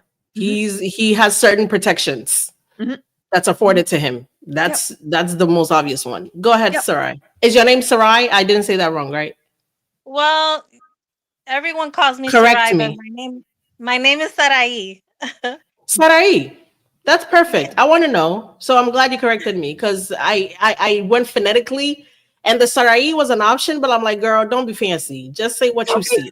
Fancy. So yeah, because I'm glad you corrected me. Hi, how are you? Thank you for coming up here. Yeah, it's Sarah with an H, in English, but in Spanish it's Sarai. Sarai. Gracias. Thank you. Ooh, Ashley, I love it's a bilingual girly, okay? I know a little Espanol, okay? Get it. All right, so how are you? I'm doing good. I was trying to say that Blake, she swears that she's doing like all this good, nice, beautiful stuff, and that we're gonna change our minds about what she did to Justin. But it's not working. It's really not working. Coming. Not today, not tomorrow. Did you get it? After we talked about the donut shop, I was gonna bring up the video I posted over the weekend. Did you get a chance to see that? The nut grabbing. Oh, I saw that. I was so pissed. I'm like, really? Yeah. Why? There was no reason why you had to do that. Absolutely to this none. man. And he's and just all because she wanted like, to. You can see his body language, like, what am I doing? What do I do now? Like, do I push her away? What the, Yeah. I was like, no, that's not good. Now, for everybody who didn't see it, she that right there, that's the money shot. She went in and grabbed a handful of Henry Golden's peanuts because, again, her quote. Who's sexually harassing? Who's sexually attacking someone? Excuse me. Exactly. And somebody actually brought this to my attention. I don't know if you guys have seen A Simple Favor, but literally in one of the first shots in this house, there is a nude picture of her, Blake Lively. It's not another woman that it's pretty much Blake Lively on the wall. Have you seen this movie, Ash? Yes. I've not seen the movie. So there is in the first, I'm gonna pull this up and I'm gonna wonder if StreamYard would let us show it. But Sarai, if you have any comments about this scene while I pull that up, you and Ashley can talk about it real quick while I pull that up, because I want to show you guys there's this picture on her wall, full bush and everything. Full bush, full nips, everything just on the wall, but somehow she's body conscious. Just wait. I'm gonna pull this up right now. See if Netflix will allow me to share the screen. That way I can show you, because somebody brought it up to me in the comments in my DMs yesterday because they thought it was a similar image, a similar picture in Blake's house. It wasn't the same one, but it's still like a nude picture in Blake's house. And I'm like, well, your kids walk around seeing that, so you shouldn't have any problems. That's so actually that's so inappropriate. Don't you think that's so inappropriate? I wouldn't show my kids any part of me at all. Oh, I got the money shot here. I'm gonna share my screen. Let me know. And I don't know if this will work because Netflix has this thing where all the streaming platforms actually, they don't Oh, I think it will work. Do you guys see that? Hold on. Oh my gosh. Yeah, that's Blake Lively. Oh, you don't see it? Okay. I see it now. No, I see it. Yes. Yeah, this is her, and it's not an image of another woman. If you get closer, that is Blake's face. Okay, so That don't is focus her on in, it. yeah, don't focus too much. Just because she might sue you for looking at her naked body that she put in the movie. Oh, whatever. Come on. But I'm telling you, I'm gonna play the scene a little bit. Anyway, Wow. Ashley, don't be scared. Ashley looks mortified. It's just wild. It's so wild. I don't even know what to say. I mean, if here's the thing. Devil's advocate, if that's your brand, go all in. You know what I mean? Like, that's my perspective on it. Go all in. Mariah Carey leans into being a diva. Love Mariah Carey. Love how she comes out after Halloween and Christmas. The problem is that Blake's trying to play both sides of it. And that's what bothers me. If you want to go all into that, like the raunchy type brand, do it. Like, I got you, girl. I'll support you. But it's this weird back and forth where it's in one hand, it's I'm hot and I'm cold. Exactly. It's like pick a side because exactly. Rules for thee, not for me. And that's the part that bothers me. Is at least go all in. If you want that to be your brand, do your brand. She's a vixen and a Virgo. Exactly. You go, girl. You be that Virgo. You go, girl. But it's the hypocrite part exactly that gets me. You can't build a brand off of that and then turn around and say that's inappropriate what he's done. And that's what gets me. Yeah. So right now, everybody look above Colleen Hoover's head. What do you see? New picture. And yeah, that is Blake Lively's house. It's not the same image that was in the movie now, but it's pretty much a replica. You can see Bush. Literally right above Colleen Hoover's head is Bush. And then, if you have this big painting in your house on your wall, because she says they did this promo shoot in her house because they were talking about It Ends With Us. This was Colleen Hoover, Jenny Slate, Isabel Ferreira, and Blake Lively talking about the movie. And every time the camera pans to above Colleen Hoover's head, I never noticed it till the person brought it up. And I had seen this video multiple times. But because she was like, it's the same as the one in A Simple Favor. So last night, I literally watched every frame of A Simple Favor, but I couldn't find it. And I was like, well, it's similar to the one in the movie. But you cannot be that body conscious if your family is walking around and people are coming in your house seeing nipples and bush. What, Elsridge? That picture that she did in A Simple Favor. A Simple Favor. Yeah, she had just had her first child or her second child. Maybe second. Yeah. Yeah, her second child. She had just had that baby, like a few months before she started filming. Really? So you couldn't use your body to put that suit on. Somebody says Andy. Somebody says Andy from Popcorn Planet, send them over here. Andy is the best. I'm telling you guys. Somebody said Andy send them over to come because he told them I'm live. Thank you guys, everybody who's here from Andy. If you haven't subscribed to, I don't think he's live. I think he did it pre-recorded because he texted me and said he was gonna record and he was gonna tell people because I told him I'm going live, so I couldn't join him. So he did tell me he was gonna send people over here at the end of his video because people watch his videos very fast. So that is so sweet of Andy. Aww. Somebody says you should be a detective. You've got a talent, guys. Girl, I actually, because people have been asking me to be a lawyer, and so I looked up. Yeah, the LSATs are happening in June, and I looked up to take the LSATs just to see if I'll pass. Y'all didn't tell me it's not cheap. I gotta pay good money to take the LSATs. I ain't got $280. Financial aid. You can't do just to take the LSATs is just to even take the exam to see if I can even go to law school. And it's 200. I think it's like $280 just to take the exam. And I'm like, hold up, I ain't got it. I'm not trying to pony up $280. just for that. But it would have been free if you were a college student. yeah, somebody's You no. know, I your think first even try. college students have to pay. Yeah, I think No, your first try. Yeah, then after that, your your first first try. try. Yeah, but I'm like, I graduated college, so they should take me back and let it count. Somebody said I thought Elsie was a lawyer. I just watch a lot of Suits, guys. I've watched a lot of Suits. That's where my knowledge comes from. She's a detective at heart, truly. Somebody's like, you have to pay. Yes, there is no such thing as a free lunch, no matter what Blake Growing Lively up, tells. yeah, growing up, people would call me attorney. Okay, attorney, you can argue yourself out of anything.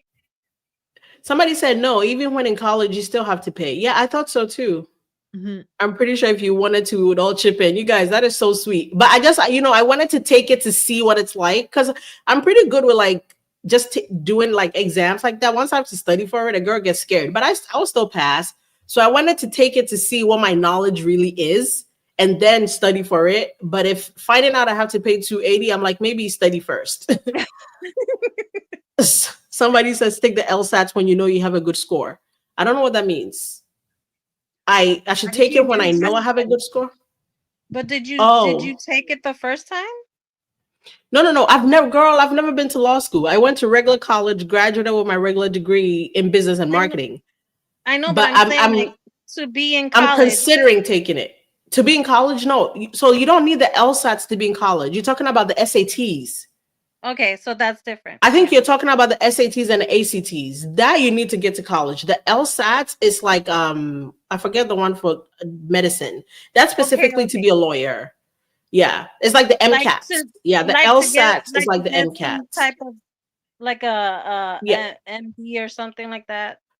No, that's just to go to law school. They need you to take the exam to know that you even know enough for them to teach you about the law. It's very kind of backwards. It's like a mock test, yeah. Okay. So somebody says go fund me for Elsie's LSATs. Relax, guys. Because then I have to come and give y'all proof that I failed. Girl, I'm not down with that. Fans. You have enough fans, they would do it. Yeah, I think I'm just gonna do a couple practice tests. Somebody says if Kim can do it, Elsie can't do it. I ain't got Kim money, y'all. Kim got tutors tutoring the tutors. Like she doesn't have to complain. I mean, I definitely can do it just because if I say I want to, I will. But like the Kim's process is not cheap. She has people literally like doing research for her and doing like notes for her. And it's not the same. But we digress. I will update you if I do take the LSAT. Somebody said you can take the LSAT a number of times, then submit the best score. Yes. I know that much, but you have to pay every time. That's where I'm tripping. Like if it was free, I would take it every weekend. But you gotta pay to take it. You gotta pay to play, quite literally. Mm-hmm. So I will do a couple practice tests. I took the LSATs last year. How was it, Cat's Meow? Did you study first, or did you just go and like you're gonna see what it feels like? Because I'm that type of person. I will literally show up and take it. You can practice on other LSATs books. Yeah, that's what I think I'm gonna start with. We all know Blake is fake and everything. You guys, let's get back on track because I feel like I'm gonna lose it. All right. What did we Ashley? What did we not cover that I said we were gonna cover? But this video specifically. Let me see. This video specifically, my point when I posted this video, especially when the person who sent it to me, and again, I want to give a shout out to her. She doesn't want to be known. Don't go try to find her, but we're going to call her America is Love. She's great. We had a good phone call by now a couple times. So take a listen and then we'll talk about it. Instagram. Yeah, it's everywhere. You can't get away from it. So take a listen and then, yeah, you're not getting them. You're not getting the dividends. But when I saw this, I was like, this is the biggest, I feel like not biggest evidence because I don't know what Brian Friedman actually has. But to me, you show this to a jury and they literally, you could almost feel the room turn and look at Blake like, what do you have to say? Because you're not the director in this movie. You're not the producer. You're not the writer. You're literally just the actress. And you're coming up with improvisation to the point of grabbing nuts. And I flew off the handle in my second video because there were multiple people coming back to me saying he's a man. If he didn't like it, he should have said something. If it was his second movie in Hollywood, he's technically a nobody at this stage. How is he going to tell Blake Lively, I don't want you to grab my nuts? It was the same, and people don't realize Henry Golden's first movie was Crazy Rich Asians. He had just come from London working on the BBC as a tour guide, like on the BBC network. He just tried his hand at acting, and John M. Chu reached out to Paul Feig and was like, I worked with this guy, he's great. And then Paul Feig was like, great. Probably because he could pay him super cheap and put him in this movie. Brian? I sent it, yes. Perfect. And multiple people have too, because they told me in the comments, they were like, send this to Brian. Oh my gosh. Can we cover something really quickly, Ashley? Because I know where you stand on this. Yeah. As soon as she said, can you send this to Brian? It came in my head. Because I saw a video yesterday and somebody put in the comments, which reminded me. So remember the video I posted of Ryan Reynolds saying he was staring at the lady breastfeeding in the lobby a while back? I posted this 2 months ago. Somebody actually thought they were sending me evidence. They were like, girl, have you seen this? Billy Hot Mics with Billy Bush covered this. Ryan Reynolds was staring at a... I click the link. I go on the video. And everybody knows how I do my videos. I kind of do the green screen. I sit behind it. I give my commentary. So Billy Bush used the video that I posted. And you know it's my video because you can see the Fafo and Associates watermark in the corner. But he had trimmed that video and cropped me the heck out of it to the point where you could barely see anything. And then he talked about the video on his show, which now has like over 200,000 views. I don't care. Get the message out there. My point is, at no point did you say you got it from this creator. At no point, like no type of credit. Like you literally try to crop my watermark out of it. Whatever. Wow. But you guys, before you send me stuff and ask me, have you seen this? You should cover this. Please watch my videos first. Because I understand Billy Bush's newfound interest in this case because it gets him views. But I was actually the one who got sent that video from the person who had it. And that person's YouTube video had literally 20 views. And I didn't post his YouTube because he said, don't post it. I'm sending you this video. You can use it. You have the rights to it technically. So for Billy Bush to use it, not give me any credit, I don't care. But if you're going to send it to me, be like, get this to Candace. That's my favorite. Get this to Billy. Get this to no. Because they're not going to give credit. They give credit to like 2 people. And I don't care. Yeah. But stop tagging, stop saying that under every video. If I've already made the video like weeks ago and the big creator just made it today, don't be like, have you seen whoever's recent video? They talk about this. Well, I talked about it 2 months ago. So thanks. I don't know what's in line with that. You know, we've talked about that and it's not as bad. I think since I just say whatever, like I call things out. People don't like me for it, but I call things out. And I said, you know, basically stop saying that. Stop saying send this to Candace. And I can see the argument for, well, she has a massive platform, but help, like when you find information and you put it out, it's to grow your brand. If I put things out and create something, it's to grow my brand. And it really blows my mind how everything's just like, no, send this to Candace and she'll do it. Or send this to so-and-so and they'll do it. It's like other people have rights to build a brand as well. And honor, and share that content. If you like what Elsie's doing, if you like what I'm doing, if you like what Donna's doing or anyone, share their content. Get that piece of content out there. Start featuring those contents or those content creators at the end of the day or those streamers at the end of the day. You know, I'm going to be honest, it just drives me nuts how everything, like the smaller creators, it gets harder and harder for smaller creators to grow because everything's like, just send it to so-and-so. And, you know, it also is a little bit disrespectful to people's work when you're saying like, oh, you know, basically don't worry about doing it. Just send it to so-and-so, like send your information to so-and-so and they'll do it. I don't think anyone means disrespect, but it's just, and then cropping it out. I mean, that's a whole new level. And then I was like, I could see my watermark in the corner. That's FNA. That's Fafo and Associates. I could literally see my watermark in the corner. But he had, and I know he had cropped it out because that video specifically, I'm sitting below the video because the video was so tiny because the person screen recorded it from Twitter. So it's already a small video. So there's only so much you can crop out of it. And I was like, and I don't, like, I really don't care. Like you don't, but it's just blatant. Like if you found it on your own, that's different. I don't own the internet.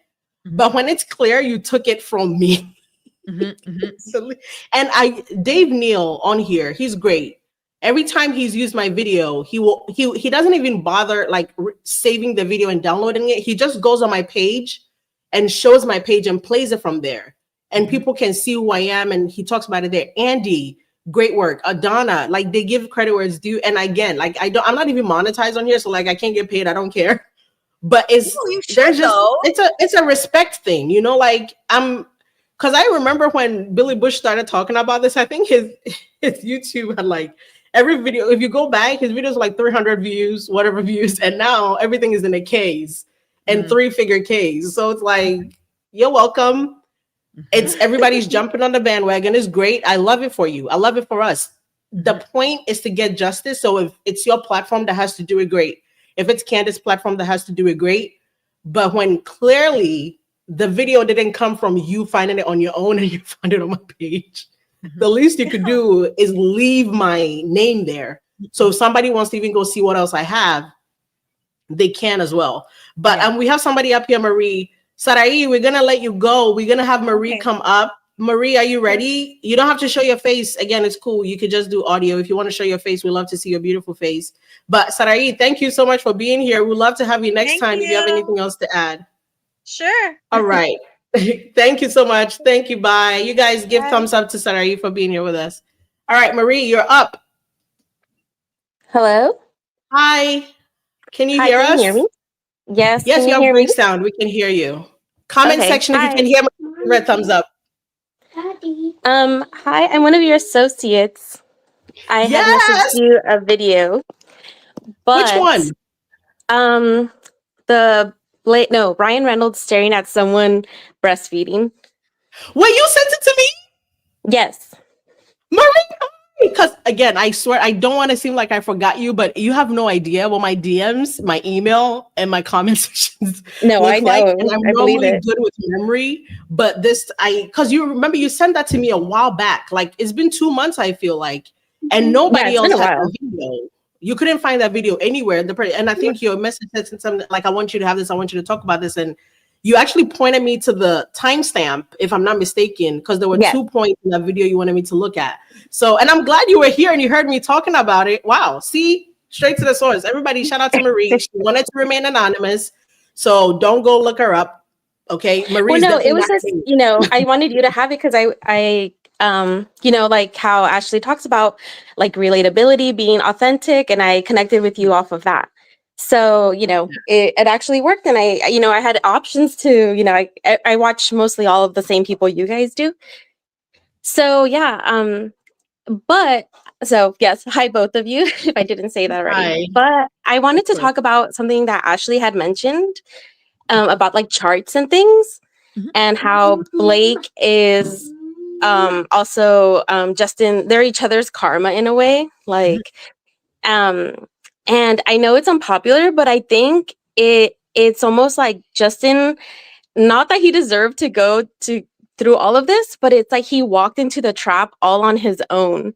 He like, how we don't want them to work after this. We're like, who could hire Blake Lively? Who would work with Ryan? But there's been stories about both of them, and Justin still worked with them. So it's he walked in and he could have picked sorry, my little son is following me. That's okay. That's fine. Hi, baby. He could have picked somebody like, somebody with real talent. He could have picked a really nice actress that, give her a chance and that showed like she deserved it. But I think he kind of seemed like he was like, oh, it's a big name. Let's work with her. So it kind of seemed like he wasn't being authentic to like real talent and someone deserving something. So I think that it's interesting that, of course they'll find work because he hired her, that's a sign of like, it's not always fair. Yeah. And I think on that note too, Colleen had a big hand in that. And Justin doesn't get reprieve. He's the director. He probably could have cut Blake if he wanted to, but the name definitely meant something. We're not going to pretend like he didn't see Blake's name and was like, great, we get Blake. But multiple times Colleen has said, when she found out Blake was interested, she was like, we got to get Blake. I've loved her forever. She's my favorite actress, which I feel like that's not very honest. Blake is probably not her favorite actress, but once Blake became available for the movie, she was like, let's call her my favorite actress. And Colleen gives very much like I've always wanted to be with the cool chicks, vibe. So I could see how she definitely thought, I'm gonna hop on that train and I'm gonna be friends with Blake, which she kind of got what she wanted in the end there. But Justin doesn't get reprieve in that sense. You're right, Marie. But I also think Colleen had a big hand, and Justin being who he is was like, well, it's her book, her, even though I own the rights, feel strongly with us going with Blake. I can't really shut it down. And I remember when he announced Blake Lively was going to play Lily, he seemed very excited too. And again, as much as everybody knows what Blake and Ryan are up to, I don't think anybody could have predicted this. If you said you predicted this, like you got a crystal ball and I want to no, not predicted it, but like yeah. Nobody thought like it, insiders are always like everyone in the industry knows. So it's kind of interesting that like there was no heads up at all. Like no one. But the thing is, Justin probably is such who he is to the point that he was like, I'm gonna kill them with kindness, guys. It will be fine. We will treat them with kindness the Wayfair way. We will give Jenny Slate $15,000 when she asked for it. We will give Blake authorship. We will let her have the wardrobe, because it looks like at every turn he just, what is the word? Acquiesced? What is the word? He just said yes to everything.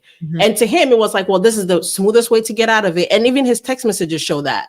At no point did he feel like he should bring more conflict. Because in his way, he thought he was diffusing the situation at every turn by just, sticking to the status quo, allowing it to happen. And then you insert Paul Feig's, interview where he says, have enough confidence to have no confidence, and you have a recipe for disaster. Because after Paul Feig told him, hey, just go in and not have an over that interview breaks my heart, because I can imagine Justin going through everything and thinking, well, Paul Feig has worked with her for years. If he thinks I should just have no confidence, well, then let me dim my light. Let me make myself small, and Blake will be happy, which means my movie gets made, which he kept saying that the movie is the goal. Yeah. The movie is the baby, the movie is the end goal. So definitely he should have, looked out for himself better, and we wouldn't have been here. But at the same time, I believe the universe was ripe for this moment, and Justin had to be the perfect victim, because I don't think we would come together like this just behind anybody. So I feel like this had to happen. It did have to happen. I think that's what I mean by the karma. Like, he learned his lesson of like, I can't just let them not be a doormat, and don't get swayed by like, okay, I agree with you. You're probably right. Like, maybe fight for something he believes in more, which is it's like a rite of passage for everyone. It's like a coming of story for everyone. And I guess it's almost like his is like the second, mostly it happens in adolescence, but for him, it's happening as an older person, where it's like, this could have happened to anyone, but like I said, don't walk into the trap either. There's a lot that, he's probably learning, and all of us are learning with him. So nobody deserves it, but let's all be more alert and for sure.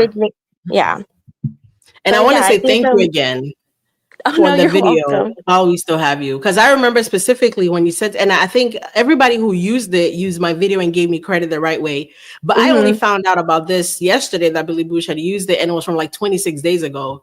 So I guess nobody in the comments even brought my attention to it till yesterday. Somebody sent me I think it was like a Reddit post of every time Blake and Ryan had, been involved in some sort of harassment of somebody else.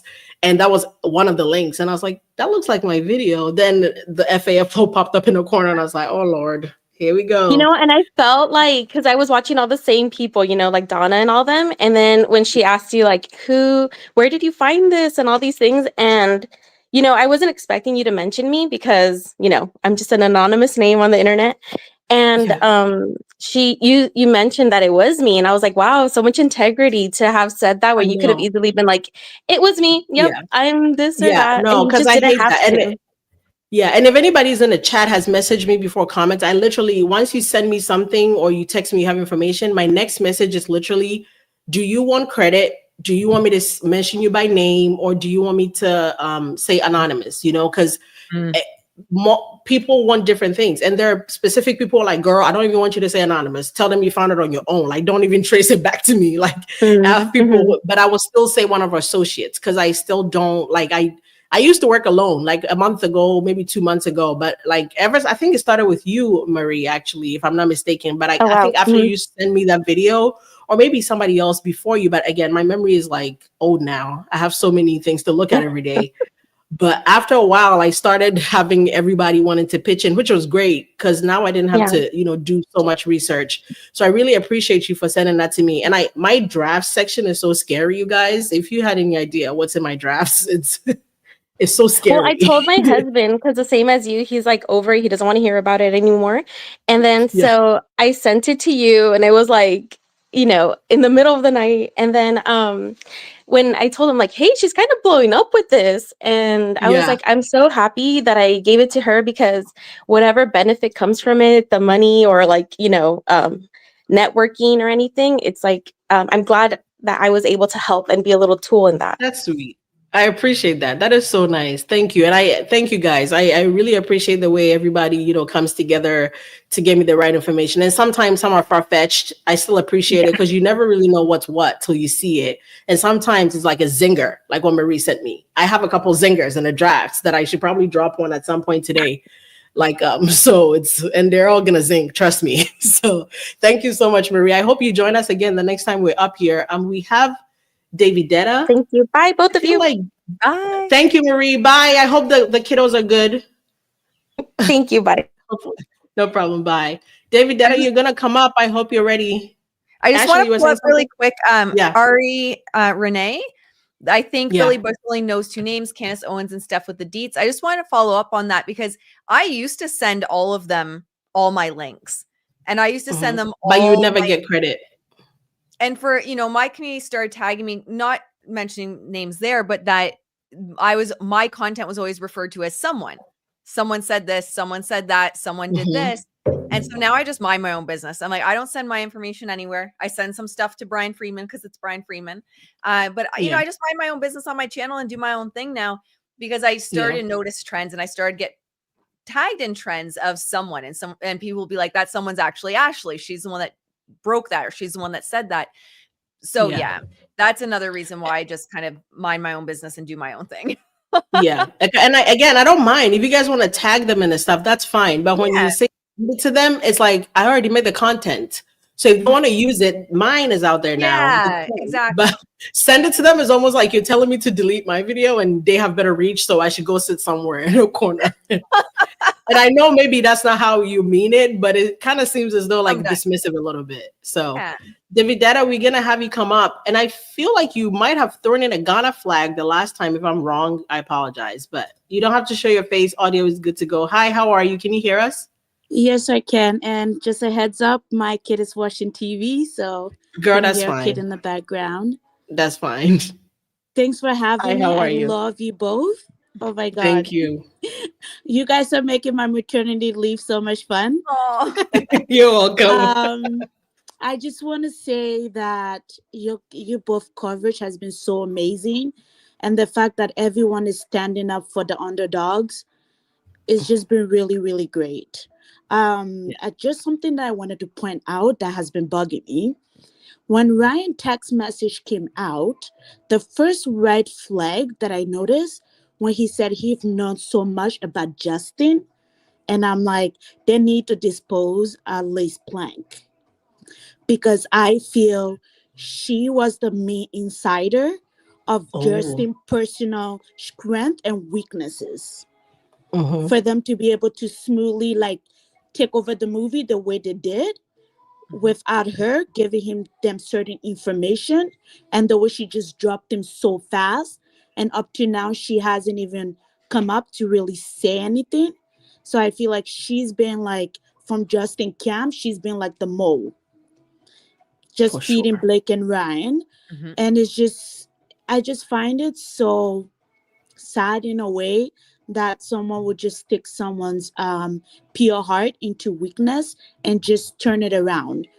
And I think right now Justin is regretting, because from the podcast that I watched where he was talking about his mental state, and just to add on to what Maria said, that is true. He felt like this could be his bigger moment to be sorry about that.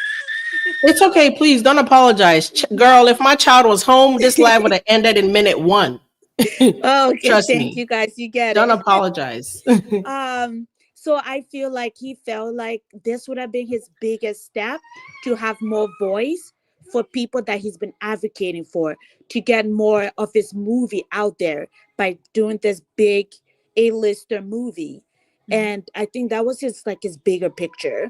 And it just got turned down, and he didn't think that it would go the way it went. So it's just kind of sad how Blake just really took advantage of the whole situation and not giving opportunity for more stories to be heard in Hollywood, because that's what it Yeah. seems like. And I feel like that was his approach. I don't know what you guys Yeah. think.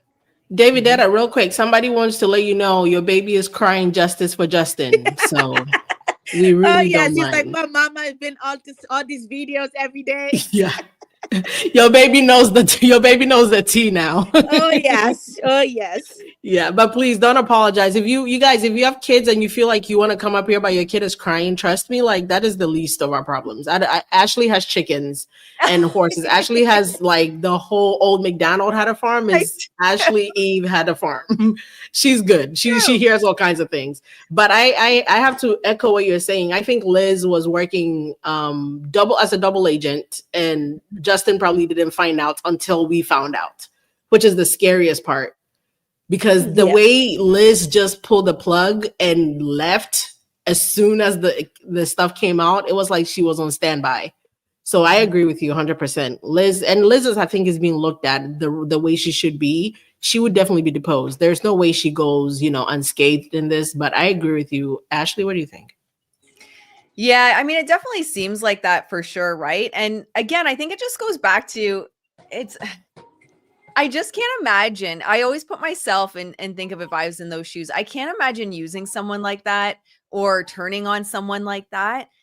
And I even think of It Ends With Us cast as well in this whole situation. So this conversation brings me back to then is, why didn't anyone just go to him? Why did it seem like no one here just asked for his side before they went public, before they dropped him? And it just brings us back to Hollywood, which is a lot of, not entirely, but a lot of quid pro quo type relationships. It's like, okay, well, can you get me ahead? Okay, well, my loyalty now goes from this person to this person because you can get me ahead or you're better for my career.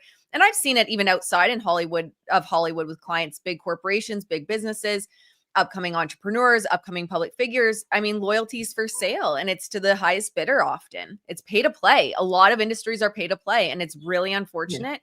And it's sad because you have to question everyone's loyalty and if anyone has your back.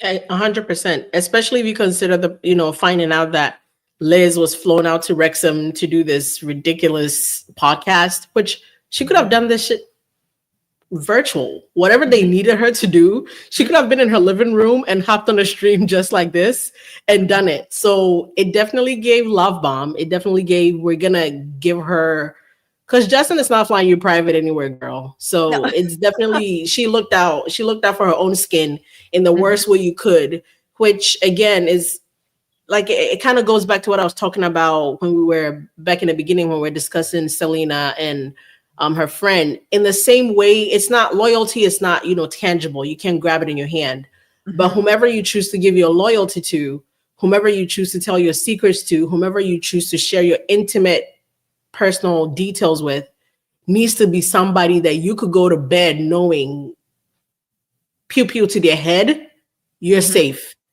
Pew pew to their head, they're not giving up nothing on your life. But if there is even an ounce of doubt, you should not be telling that person your business. So in that sense, again, we're back to Justin should have looked out for his own skin. And again, I'm going to give Emily flowers because I feel like Emily knew her husband enough to know, keep track of everything. because it was something to ever not look good for you, I know you will not have enough to defend yourself, which is why I believe Emily is the reason why. I will continue to say it unless she comes out and says she had nothing to do with it. I will always believe Emily is the reason we have the evidence we have today, because it's not the stuff that man has lined up. It's not easy. A man is not lining this shit up on his own. Like, I'm sorry, but men normally are not that, diligent about little things. They're quick to brush things off. Even text messages. I could see Emily on the kid's iPad screenshotting everything while Justin was in New York. He had that iCloud linked over because Emily wasn't on set a lot. I know people like to say she was there. No, if you read through the text messages, Justin was homesick a lot because Emily was in LA with the kids while he was on set in New York. So there were a lot of, he had to go home every now and again to see them. Even when she had to hop on a plane to go with Blake is because he hadn't been home in a while. So I think she definitely, maybe Emily should have done a better job clocking Liz, but maybe Liz was just really good at being a chameleon and she played her role very well. And shout out to Liz. She really should look into being, a CIA agent or something.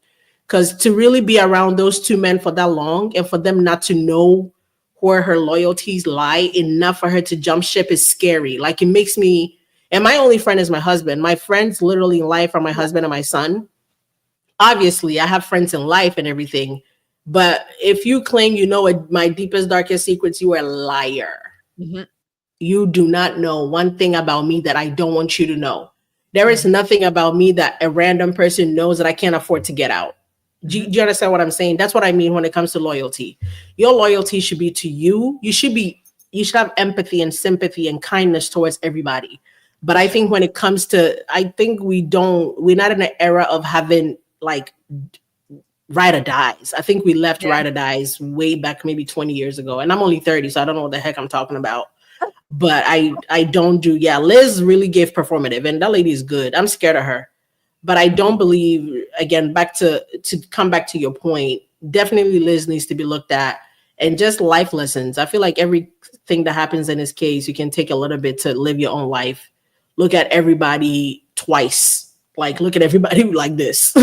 Have a backup for your backup for your backup. Like, because you just don't know, when you're going to need it.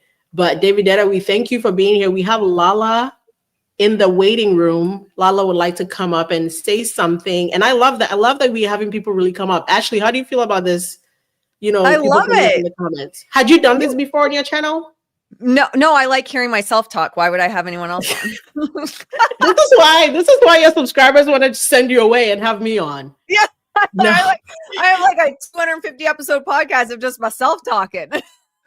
We could do that too all day. But I love this. I love that people want to join in. Thank you so much, Davidetta. We appreciate you for being here. Hopefully you join us again next time. All right. I think she already left us. Okay. Thank you, Lala. You're coming up in 3, 2, you're live. Can you hear us, Lala? I can hear you. Can you hear me? Hi, yes. Great sound. I love that everybody has great sound and we're not having to fix anything. Thank you, guys. Okay. One, I have to say, I am extremely excited to see the collab between the two of you. I have so much respect for what both of you do. Honestly, I'm a Canadian as well. I do work in the Hello. So I work in marketing and branding. So absolutely, like, this is the dynamic duo. You and Ash. Yeah. Absolutely love your tips. I've emailed you separately on some random thing. I'm not much into social media, but I particularly love your takes, especially because of the marketing aspect of it. And because I work in the film industry, the implications are so huge, from both the marketing aspect to the production aspect, the legal, the business affairs of it all. And I'm blown away. I'm so concerned about the amount of swearing that you do, because I'm like, when you get monetized, LC, is that going to impact you? So you talk to all the people that are rooting for you, but I'm just like so rooting for you. And thank you. I really appreciate it. Joint venture is amazing. So there's a couple of things. I'll try to figure out how to DM you both. That I was very curious to actually know how Blake even got the role. Like, it was announced in 2022, but considering some of the things that I think that you guys have unearthed, of how she got her previous role from the rhythm section, which was something where she actually plotted out and found the director. I'm curious to know how she got the role in the very first place. Ashley, do you have anything on this, or because I have a little bit? It's not a perfect answer, but it's enough to maybe give a foundation. Yeah. So I have a video that I posted a while back. She talks about she was riding in a car with maybe an assistant, and maybe her manager or somebody called her and was like, "There's," because I think the not A-listers, because she's not an A-lister. I don't want to give her that title. But the good enough names, the known names, when roles come out, I think their agents and WME in question, Justin works for WME. So I'm sure if WME knew this movie was coming out, they probably going to let people, in their net, in their circle know about it before, clients of CAA find out first or other things like that.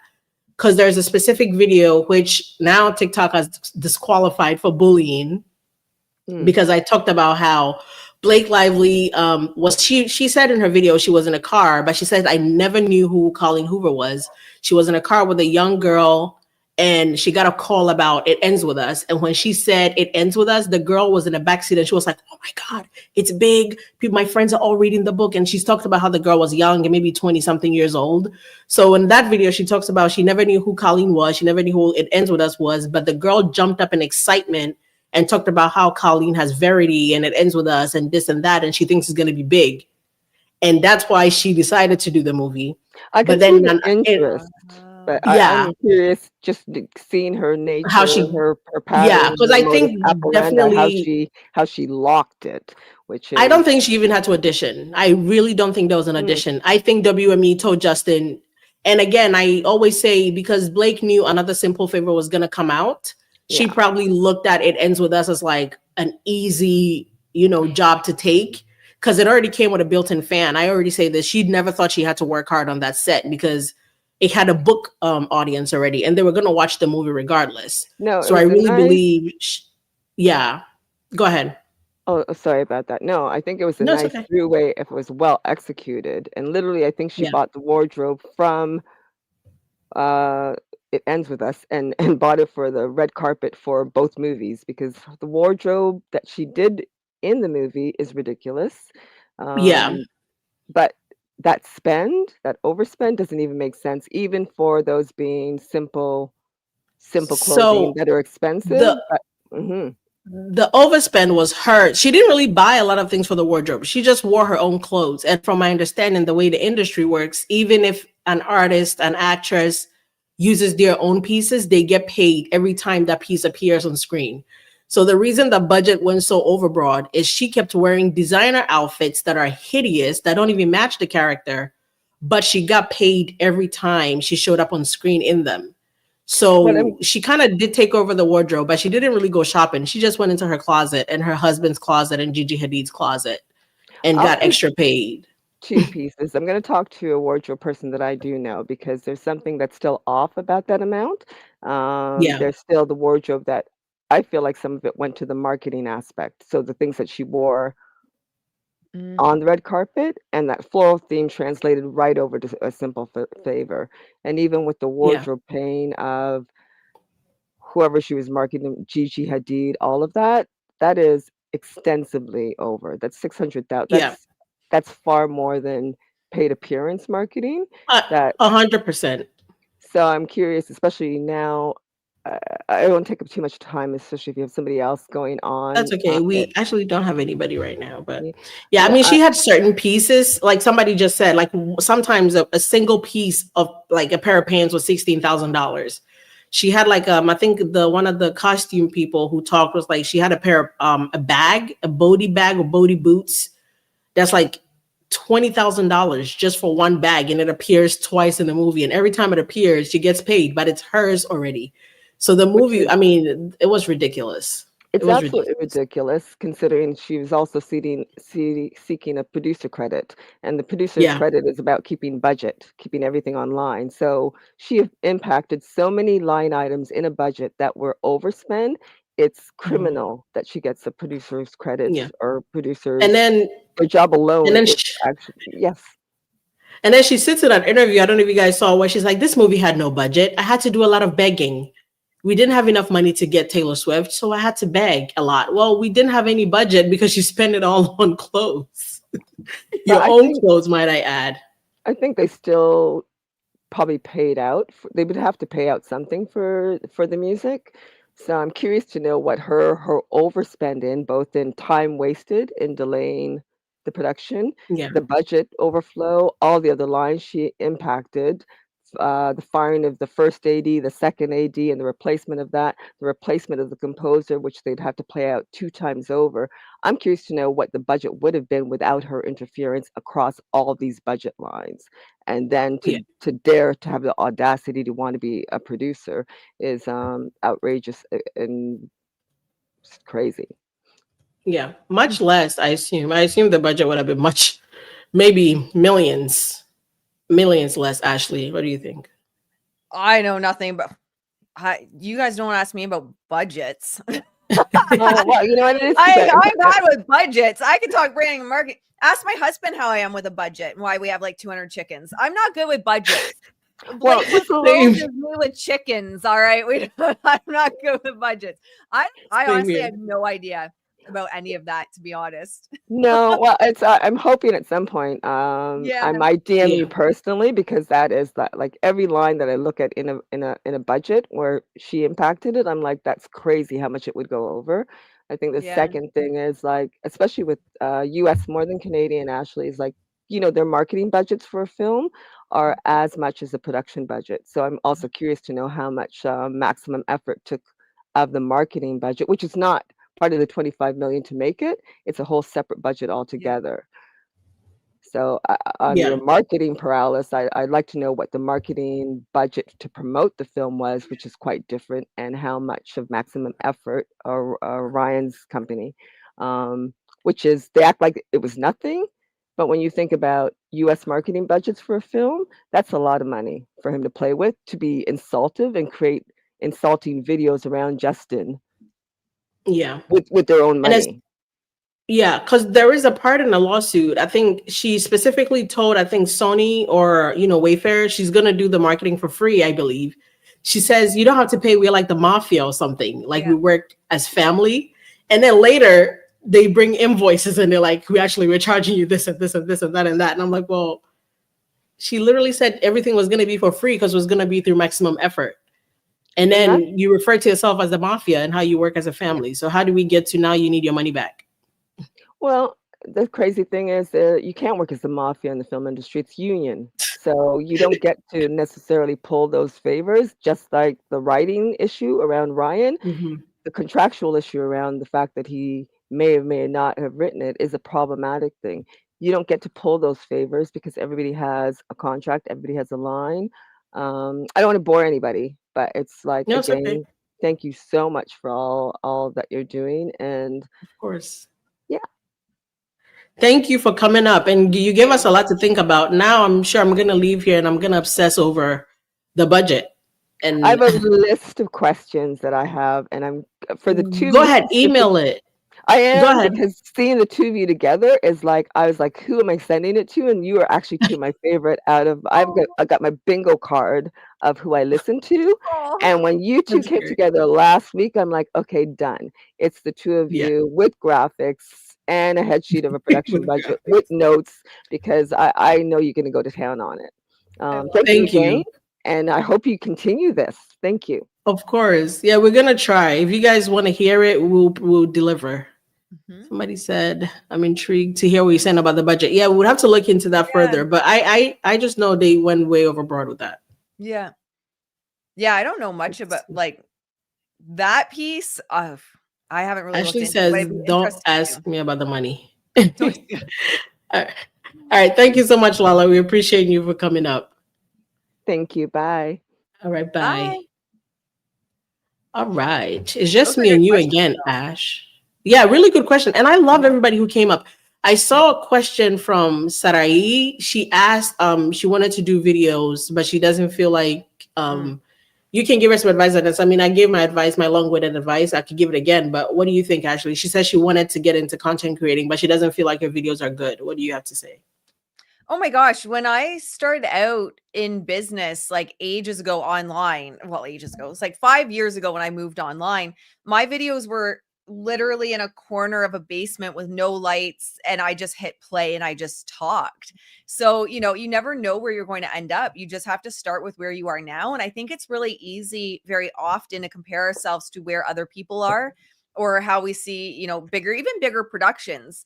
And I do it too, right? It's easy to look at people, for example, Candace, and see the big production she has and think, oh man, I wish I had more of a production and it was more professional.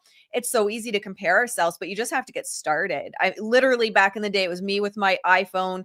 And actually, I don't even think I had an iPhone back then. I got the iPhone when Clubhouse came out, and you could only get it on iPhones, I believe, at that time.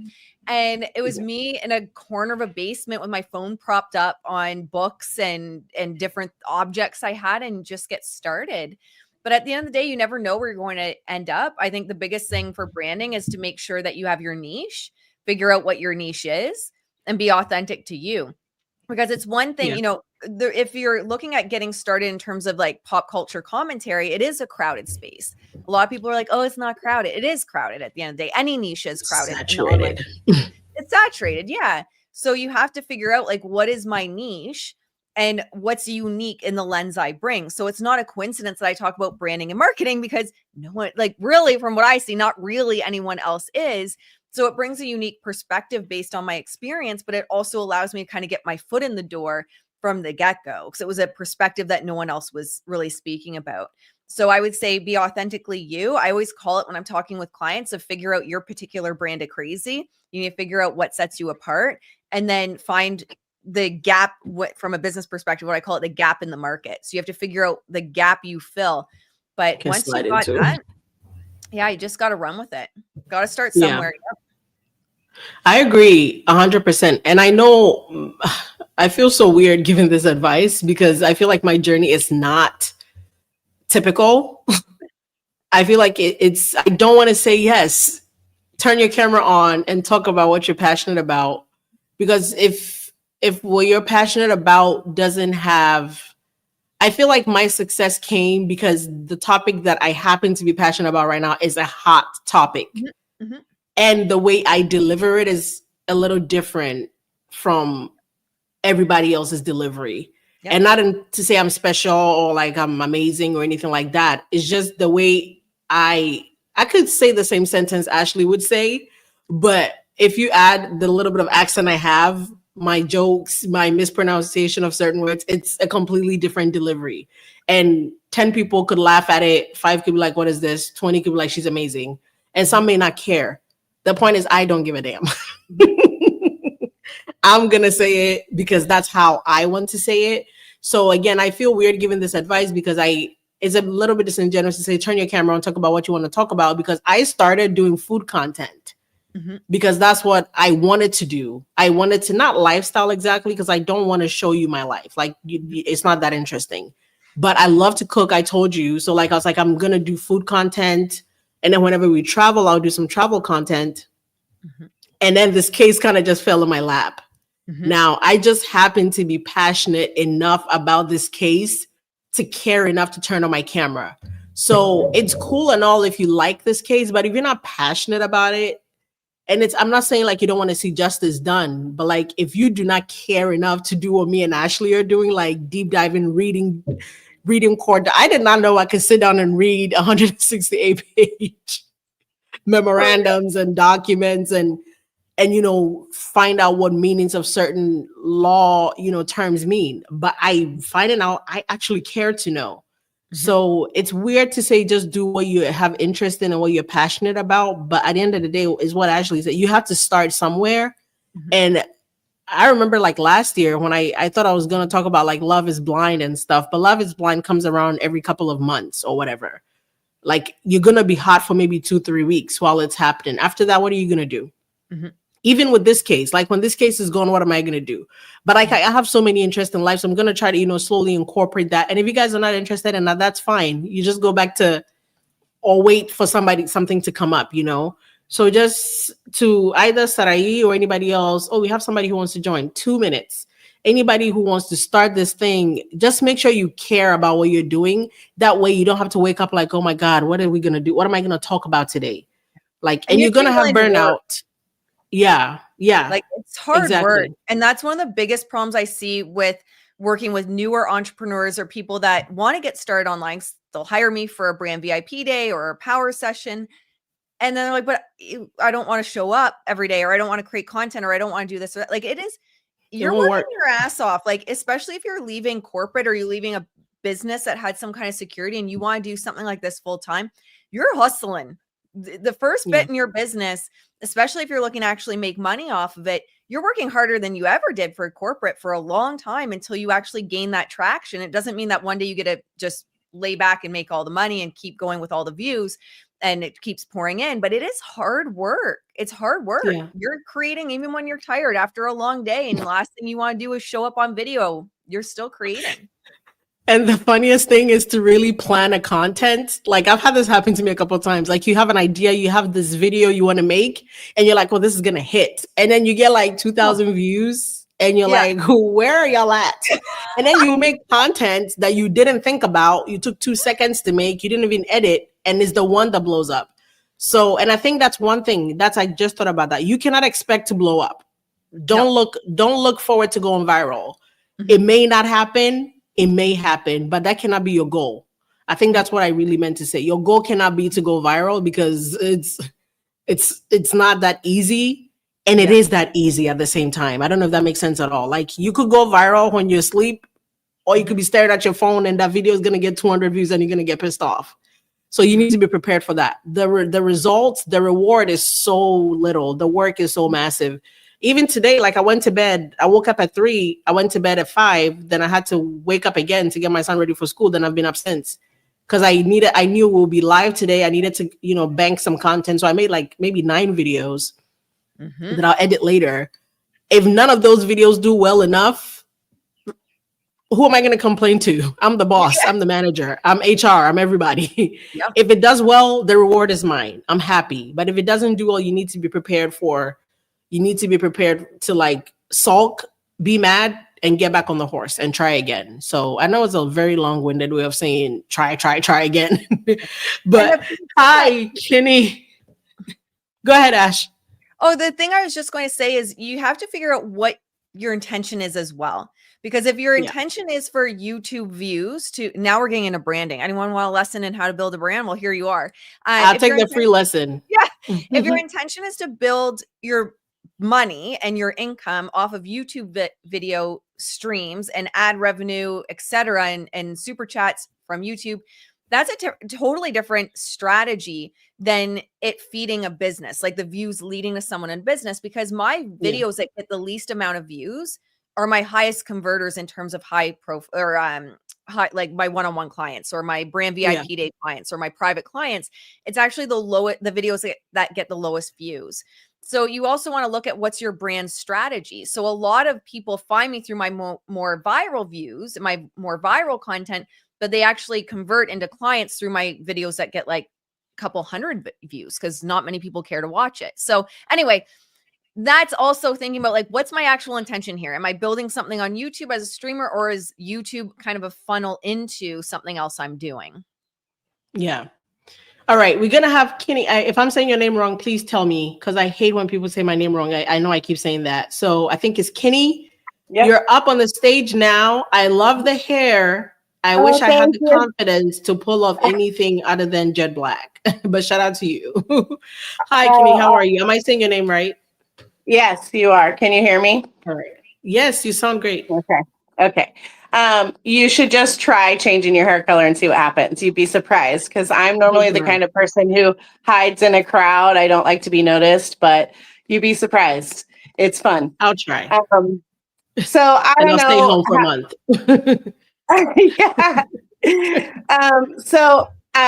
Actually, I just had a quick question. Ashley, I know you're kind of with me in the woo-woo side of things, and I just wondered, I just thought about Blake must not have known about Pluto moving into the new space and the fact that secrets would be being revealed. And it seems like it hit her hard, and Ryan too, because the secrets that are coming out, all the comparisons and things are insane. So I just wondered if you had a comment about that. Oh, yeah, I think so it's funny, I did a video which got like 30 views at the start of the year. That's what I mean. Like the best content isn't gonna get your Shout out to 30 views. I got like 30 views way before any of this blew up, way before I even started talking about this. And for me, it was Hades and Kronos and the positioning of Hades and Kronos at the start of the year in astrology, that where I said like the biggest in the industries are going to fall, secrets are going to come out about them, there's going to be a lot of exposure on them. So for me it was always Hades and Kronos, but like 30 people knew that because I really watched that video. That's amazing. Now everybody go give that video a watch. I definitely will, because I don't know anything about that. I just only knew about Pluto, so I'm not quite as versed. Maybe I know I'm not as versed as you are, but I just found that interesting. Yeah, it's definitely. I want to be on the woo-woo side. Go ahead. Yeah, it's definitely the year of truth for sure. Pluto and Aquarius is big. Like that's going to be, when we're looking at the outer planets, it's going to be a lot more of like the collective consciousness, things that are going on collectively. Social unrest can be a big one for Pluto and Aquarius. But yes, Hades and Kronos tend to be public figures. So for me, because Pluto we were looking at, and that could be a little bit more of like bad things in terms of countries going after each other. I don't want to say any words that are going to trigger the post, but which is also an issue this year for sure. But yeah, Hades and Kronos, it's definitely a year where we're getting a lot of issues with celebrities being exposed for sure. Absolutely. Interesting. Also, just another quick comment. Go ahead. Yeah. Justin actually grew up in the city that I live in and have grown up in as well. He went to the local high school here. So that was actually what got me interested in this. A friend of mine mentioned it. Did you hear about this? What this guy from here did to Blake Lively? And I was like, no, not from here. And then I was really glad to kind of see the script switch, because I was like, now I can be like, he's from here. We know him. We claim him. Yeah. That's amazing. So that was all I had. Thank you, Kenny. We appreciate you. You look beautiful, and I might try red, or I don't know. I can't tell if that's like a purple, like a deep purple. In the sun, it's like a purpley pink. It's like a reddish purple pink ombre masterpiece. I might need to hop on that. Yeah. I will stay home for a month though. I'll just make content from home. I will not be going out. You might be surprised as soon as you start getting the compliments. You might be like, oh, okay, this is okay. Thank you so much for being here. We appreciate you. And hopefully you come back next time we're up here. I want to see more and more people. I literally want to see a lineup of people so I kick you guys off. And I'm like, you have 30 seconds. I want to count you down. Hurry up. Right. Somebody got to come. So I want more people to feel comfortable to come up. Thank you so much, Kenny. We have Jane up next. Actually, I don't know if you can see when people are waiting. Can you see the people in waiting? No. Oh, we have Jane up next. So thank you, Kenny. We appreciate you. Jane, you're coming up in 3, 2, 1. Hi, Jane. Hi. I love. How are you? I'm fine. Thank you for being here. I just wanted to say I totally love both of you guys. Your content is next level. And what I kind of feel about this whole situation kind of goes to, well, it's looking at it in from a much larger perspective of how just the sheer grift and evilness that goes on, and all the time in this industry, I'm sure. And I feel like this case, the only reason that we are getting this little peek into what goes on behind the scenes is because Justin Baldoni had a super rich person. Because if you want to sue the New York Times or sue some major studio, unless you will have to sink millions and millions of dollars in. Yeah. And so for most people, I think so many people get stomped on, their ideas get stolen, and they have no recourse. 100%. Absolutely. And what you were saying, oh, sorry. Go ahead. No, go ahead. No, I was just, I kind of tie it in with the whole, you were talking about like Candace Owens and Billy Bush. I feel like the mainstream media, nobody watches it anymore. And it's making them insane that, you know, regular people are actually, for the first time, not just reading off some sheet that's handed to them, but are really looking into things and taking like a much deeper look. And I think that, what you were saying about like, don't just send your stuff to Candace. I think it's disgusting that those people don't acknowledge you, but they don't want you all in the business because it's not even just about the money. It's about controlling the narrative. That way they get to say what they want to talk about. And if an issue gets too hot, they'll say a few things about it, but they don't like that perspective of being an outsider. Obviously, like you guys aren't represented by a massive PR firm or whatever. And all those people, they just want to do their little thing, business as usual, whatever. Do you know what I mean? And you all are such a threat because you're coming up with stuff and they need the media, the people that kind of run the whole show. They've got to have the media in order to control what people think about. And right now it's like people can look into things without tuning into the 6 o'clock news, or reading the New York Times, which is, pretty terrible what it does. This isn't the first time they've run a hit piece, Yeah, that's true. For sure. And I'm sorry. No, I was gonna say I agree with you. Had Justin not have the backing he had, this case would have never come to light. I think it would have ended because he couldn't have afforded to literally fuck around and find out if we would support him or not. He couldn't have guessed. He would have given up before it even started. So thank God for Steve Sarowitz and the billions. and Brian Friedman, because you can't go up against powers like that without like the biggest, most powerful lawyer in the business.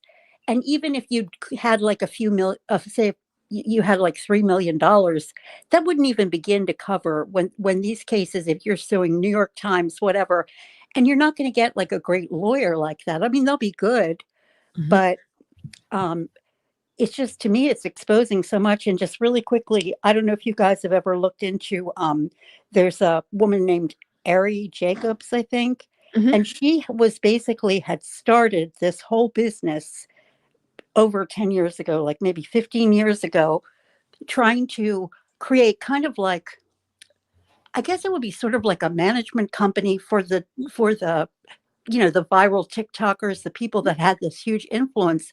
And she had some of the major influences on her team. And the New York Times wrote a hit piece on her, which was totally untrue. She didn't have the money to fight back. And this business she had spent decades working on literally was taken by the same people who were behind the lawsuit. And all those, they took all her clients and bankrupted her. And so it's like, it's so rare that this even happened. It's amazing. Yeah. I 100% agree. Absolutely. It takes a lot to be able to go up against people with a lot of money at the end of the day, like to litigate, and takes a lot of money. And, I don't know if anyone's following the Karen Reed case, but you even look at, I mean, this is trial number 2. She's like multi-million dollars for each case she's done. Who had, like, not everyone has the money to litigate. It's very expensive. Yeah, true. I'm obsessed with the Karen Reed, and you're absolutely right. And it's just kind of interesting that why is it like now? And maybe it's where the planets are, that for whatever reason Karen Reed has was able to get these people to represent her, pro bono. That never happens, and it brings a spotlight on how people can be railroaded, their intellectual property stolen. I think it happens all the time. But it's just right now we just happen to see it, and I agree. I think it ties in very much with the Karen Reed case. Yeah, absolutely. I Well think said. everybody is like ready for like everybody's ready for truth. Like everybody's tired of being, and I think a lot of people are so interested in this case because you kind of get like a peek behind the curtains a little bit of Hollywood. You kind of get to see how things are done, and people are intrigued. I mean, I'm not gonna lie, like finding out like the lengths these people were willing to go to and who was willing to help hide the lie or make up the lie, however you want to put it.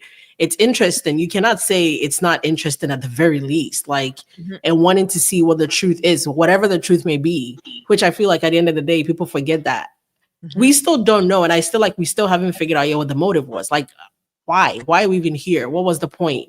Did you just want the franchise? Did you just think you were bigger? Like, what was the motive? Which I don't know that we will ever find it or ever hear it.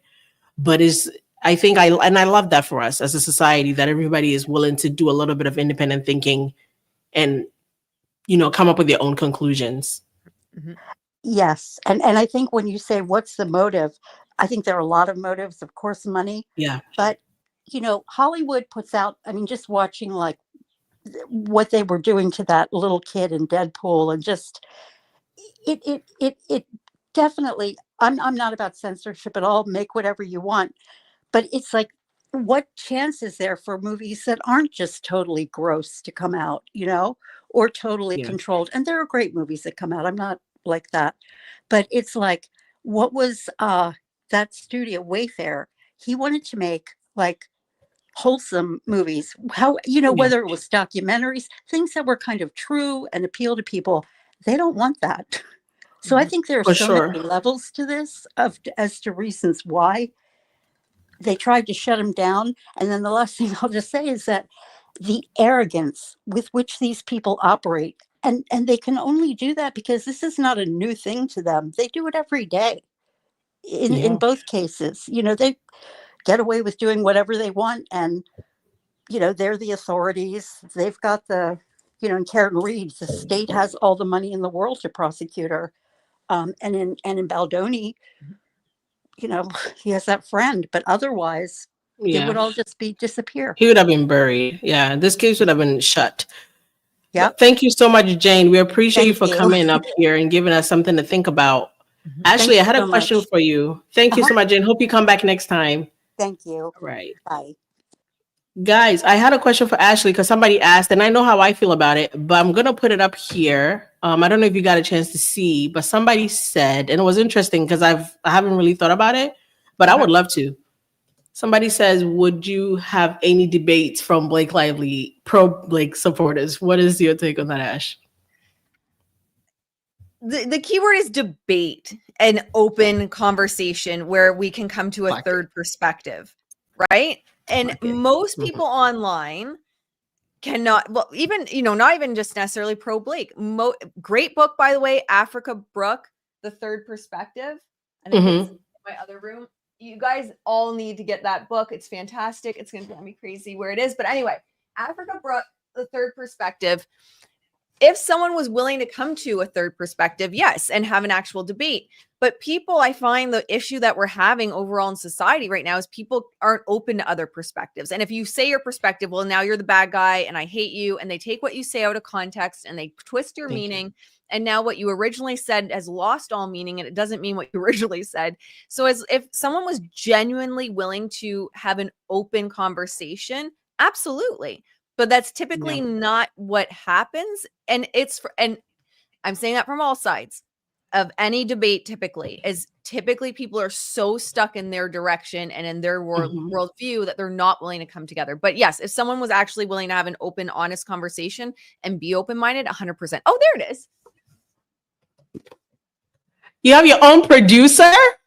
You guys. You have your own producer to grab your books? I love it.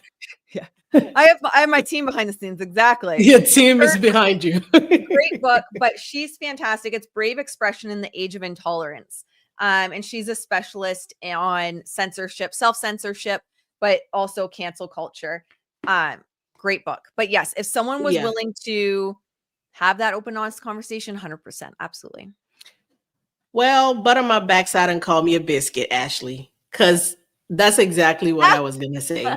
I don't have time to argue with somebody about this case. I have time to discuss this case with somebody who wants to perhaps open my eyes to a different perspective, not force what their beliefs are onto me.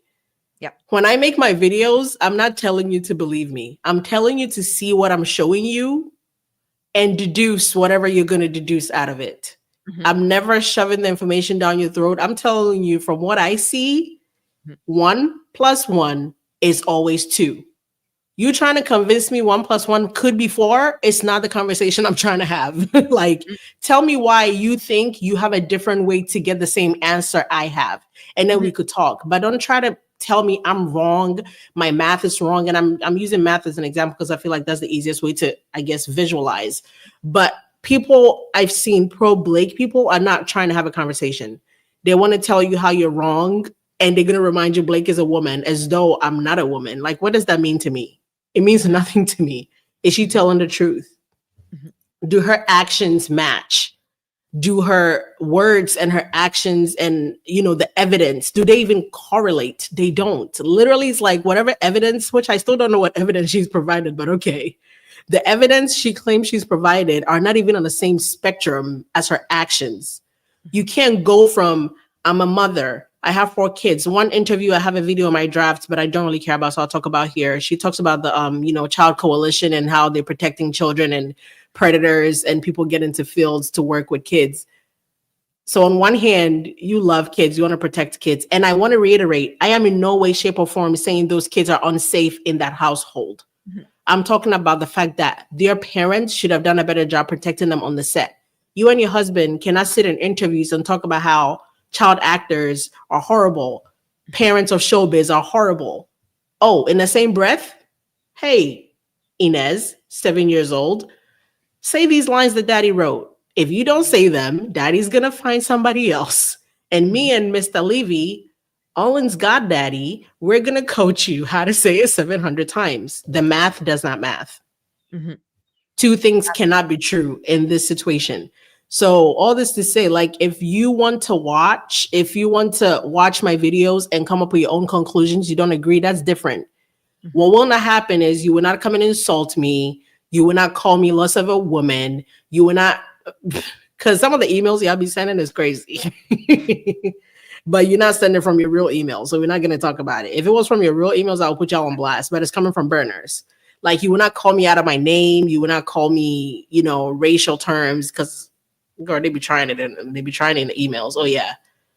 I'm not playing those games with y'all. And I will block you. So as somebody, I left a comment in my YouTube and said, I blocked those people quickly. And I'm pretty sure it was a pro Blake Lively person, because they were like, why are you blocking people? That just shows your insecurities. You should be open to it. I said, no. This account here is for moi. Yeah. Therefore, if I do not have the tolerance, if I don't have the energy to go back and forth with you, I'm not blocking anybody with a difference of opinion. If you insult me, if you call me out my name, if you make me feel less, that you're gone. Yep, I agree. I'm the same way. Yeah, I'm not arguing, because what do I look like arguing with you? Boo boo the fool. I'm not going back and forth. Like, we're not discussing anything. You're gone. Yep. You come at me with respect. I come at you. You get what you get over here. Like, I'm not above. I will tell you, I'm going to hell with you. I'm going under the ground. I am not nobody's saint. I am ready to get down and dirty with you if you want to do that. But I would rather just block you, and it feels so nice having that power. I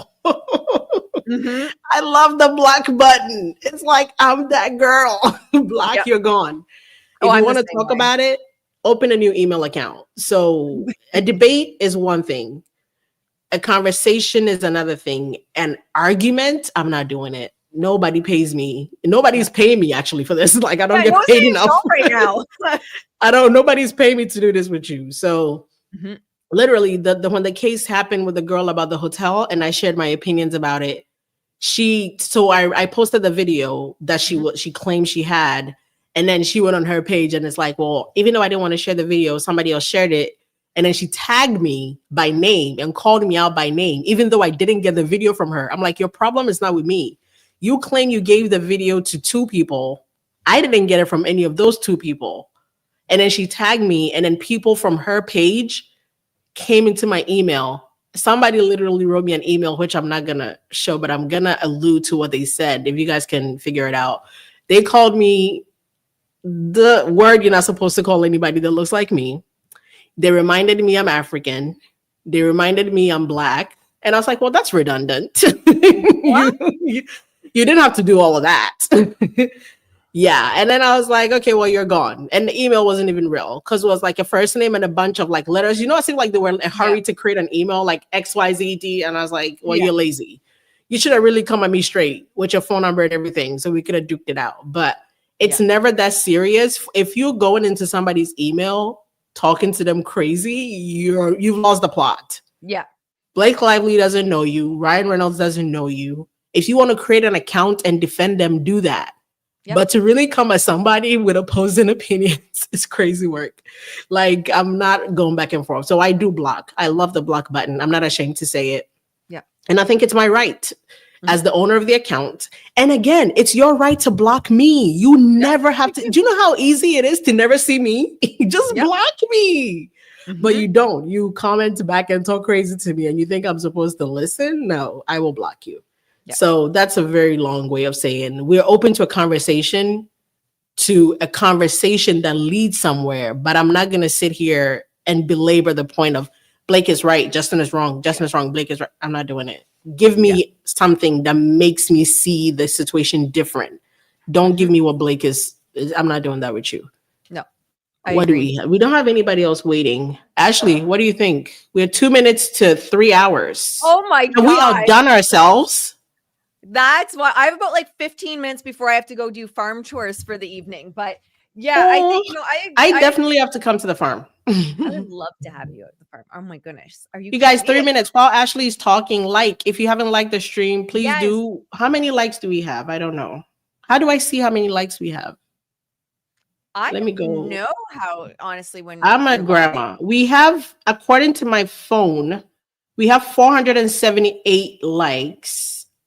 But somehow, am I lying? I think I'm lying. 520? No, I'm not lying. 514, 512. 520? That's amazing. Oh, maybe I'm watching an old. Oh, good job, guys. Thank you. I appreciate you. And you guys, please leave in a comment if you need to. If you're just getting here, I hear people like you missed it. I'm so sorry. There's 3 hours of, you can skip. I'm going to try to do timestamps.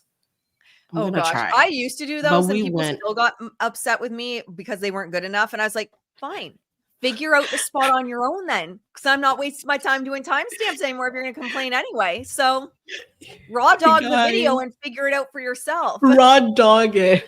I think it might be easier in the beginning because we spent quite a while on Justin and Hailey and Selena. I'm going to just cut it in 2. Like this part had nothing to do with them and you guys can figure it out.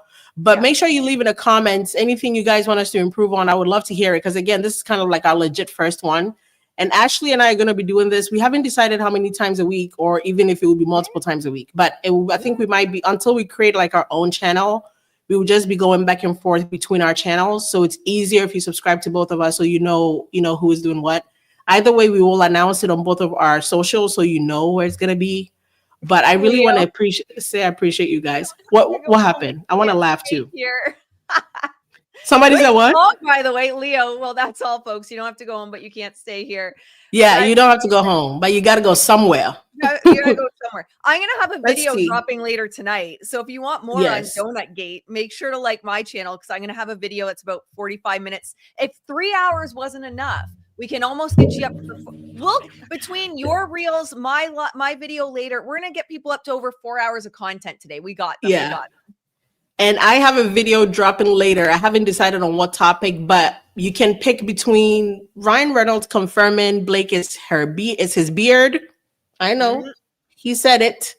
Or Ryan Reynolds confirming that him and Blake's relationship is actually an arrangementship.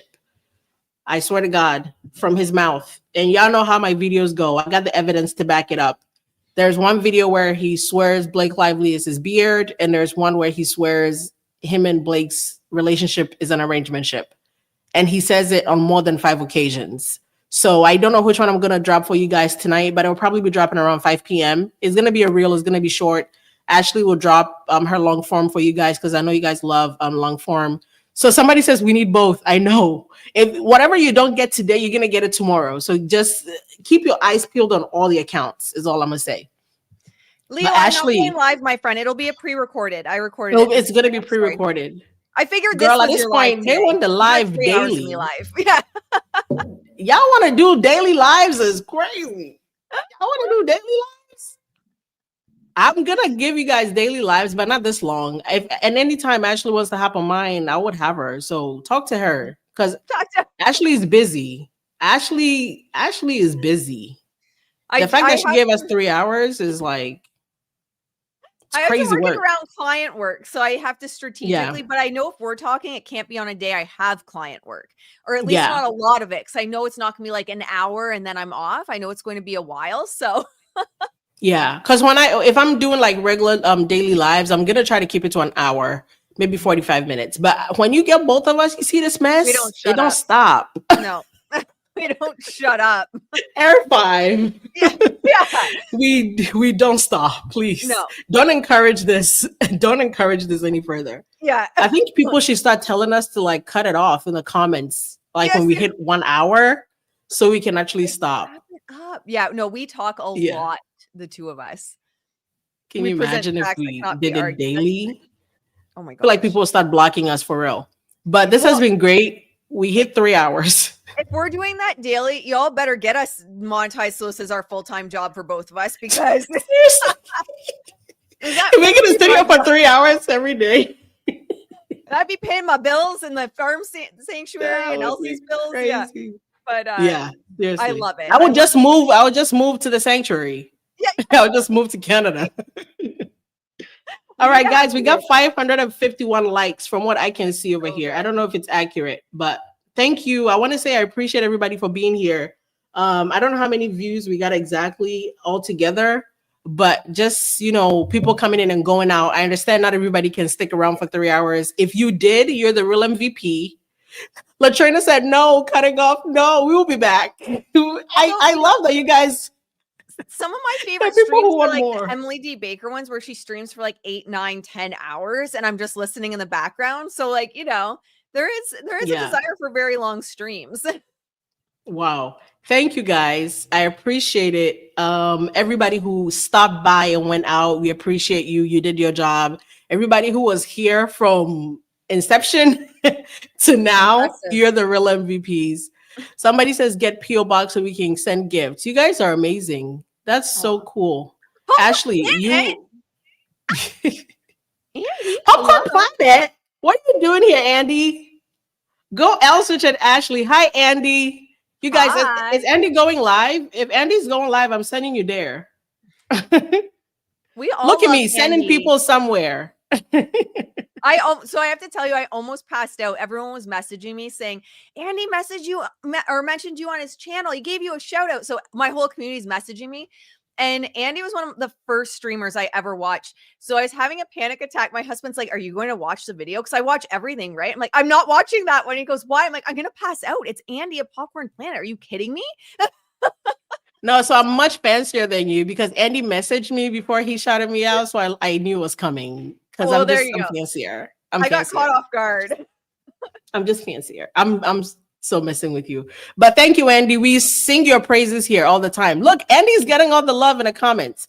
And Andy and I are going to be doing, Ashley, I didn't mention this to you, but I'll text you. We're going to be doing Save the Kid Pools because my birthday is this weekend, as on Friday. But for my birthday, I'm just doing a donation drive for my charity I support back home in Ghana.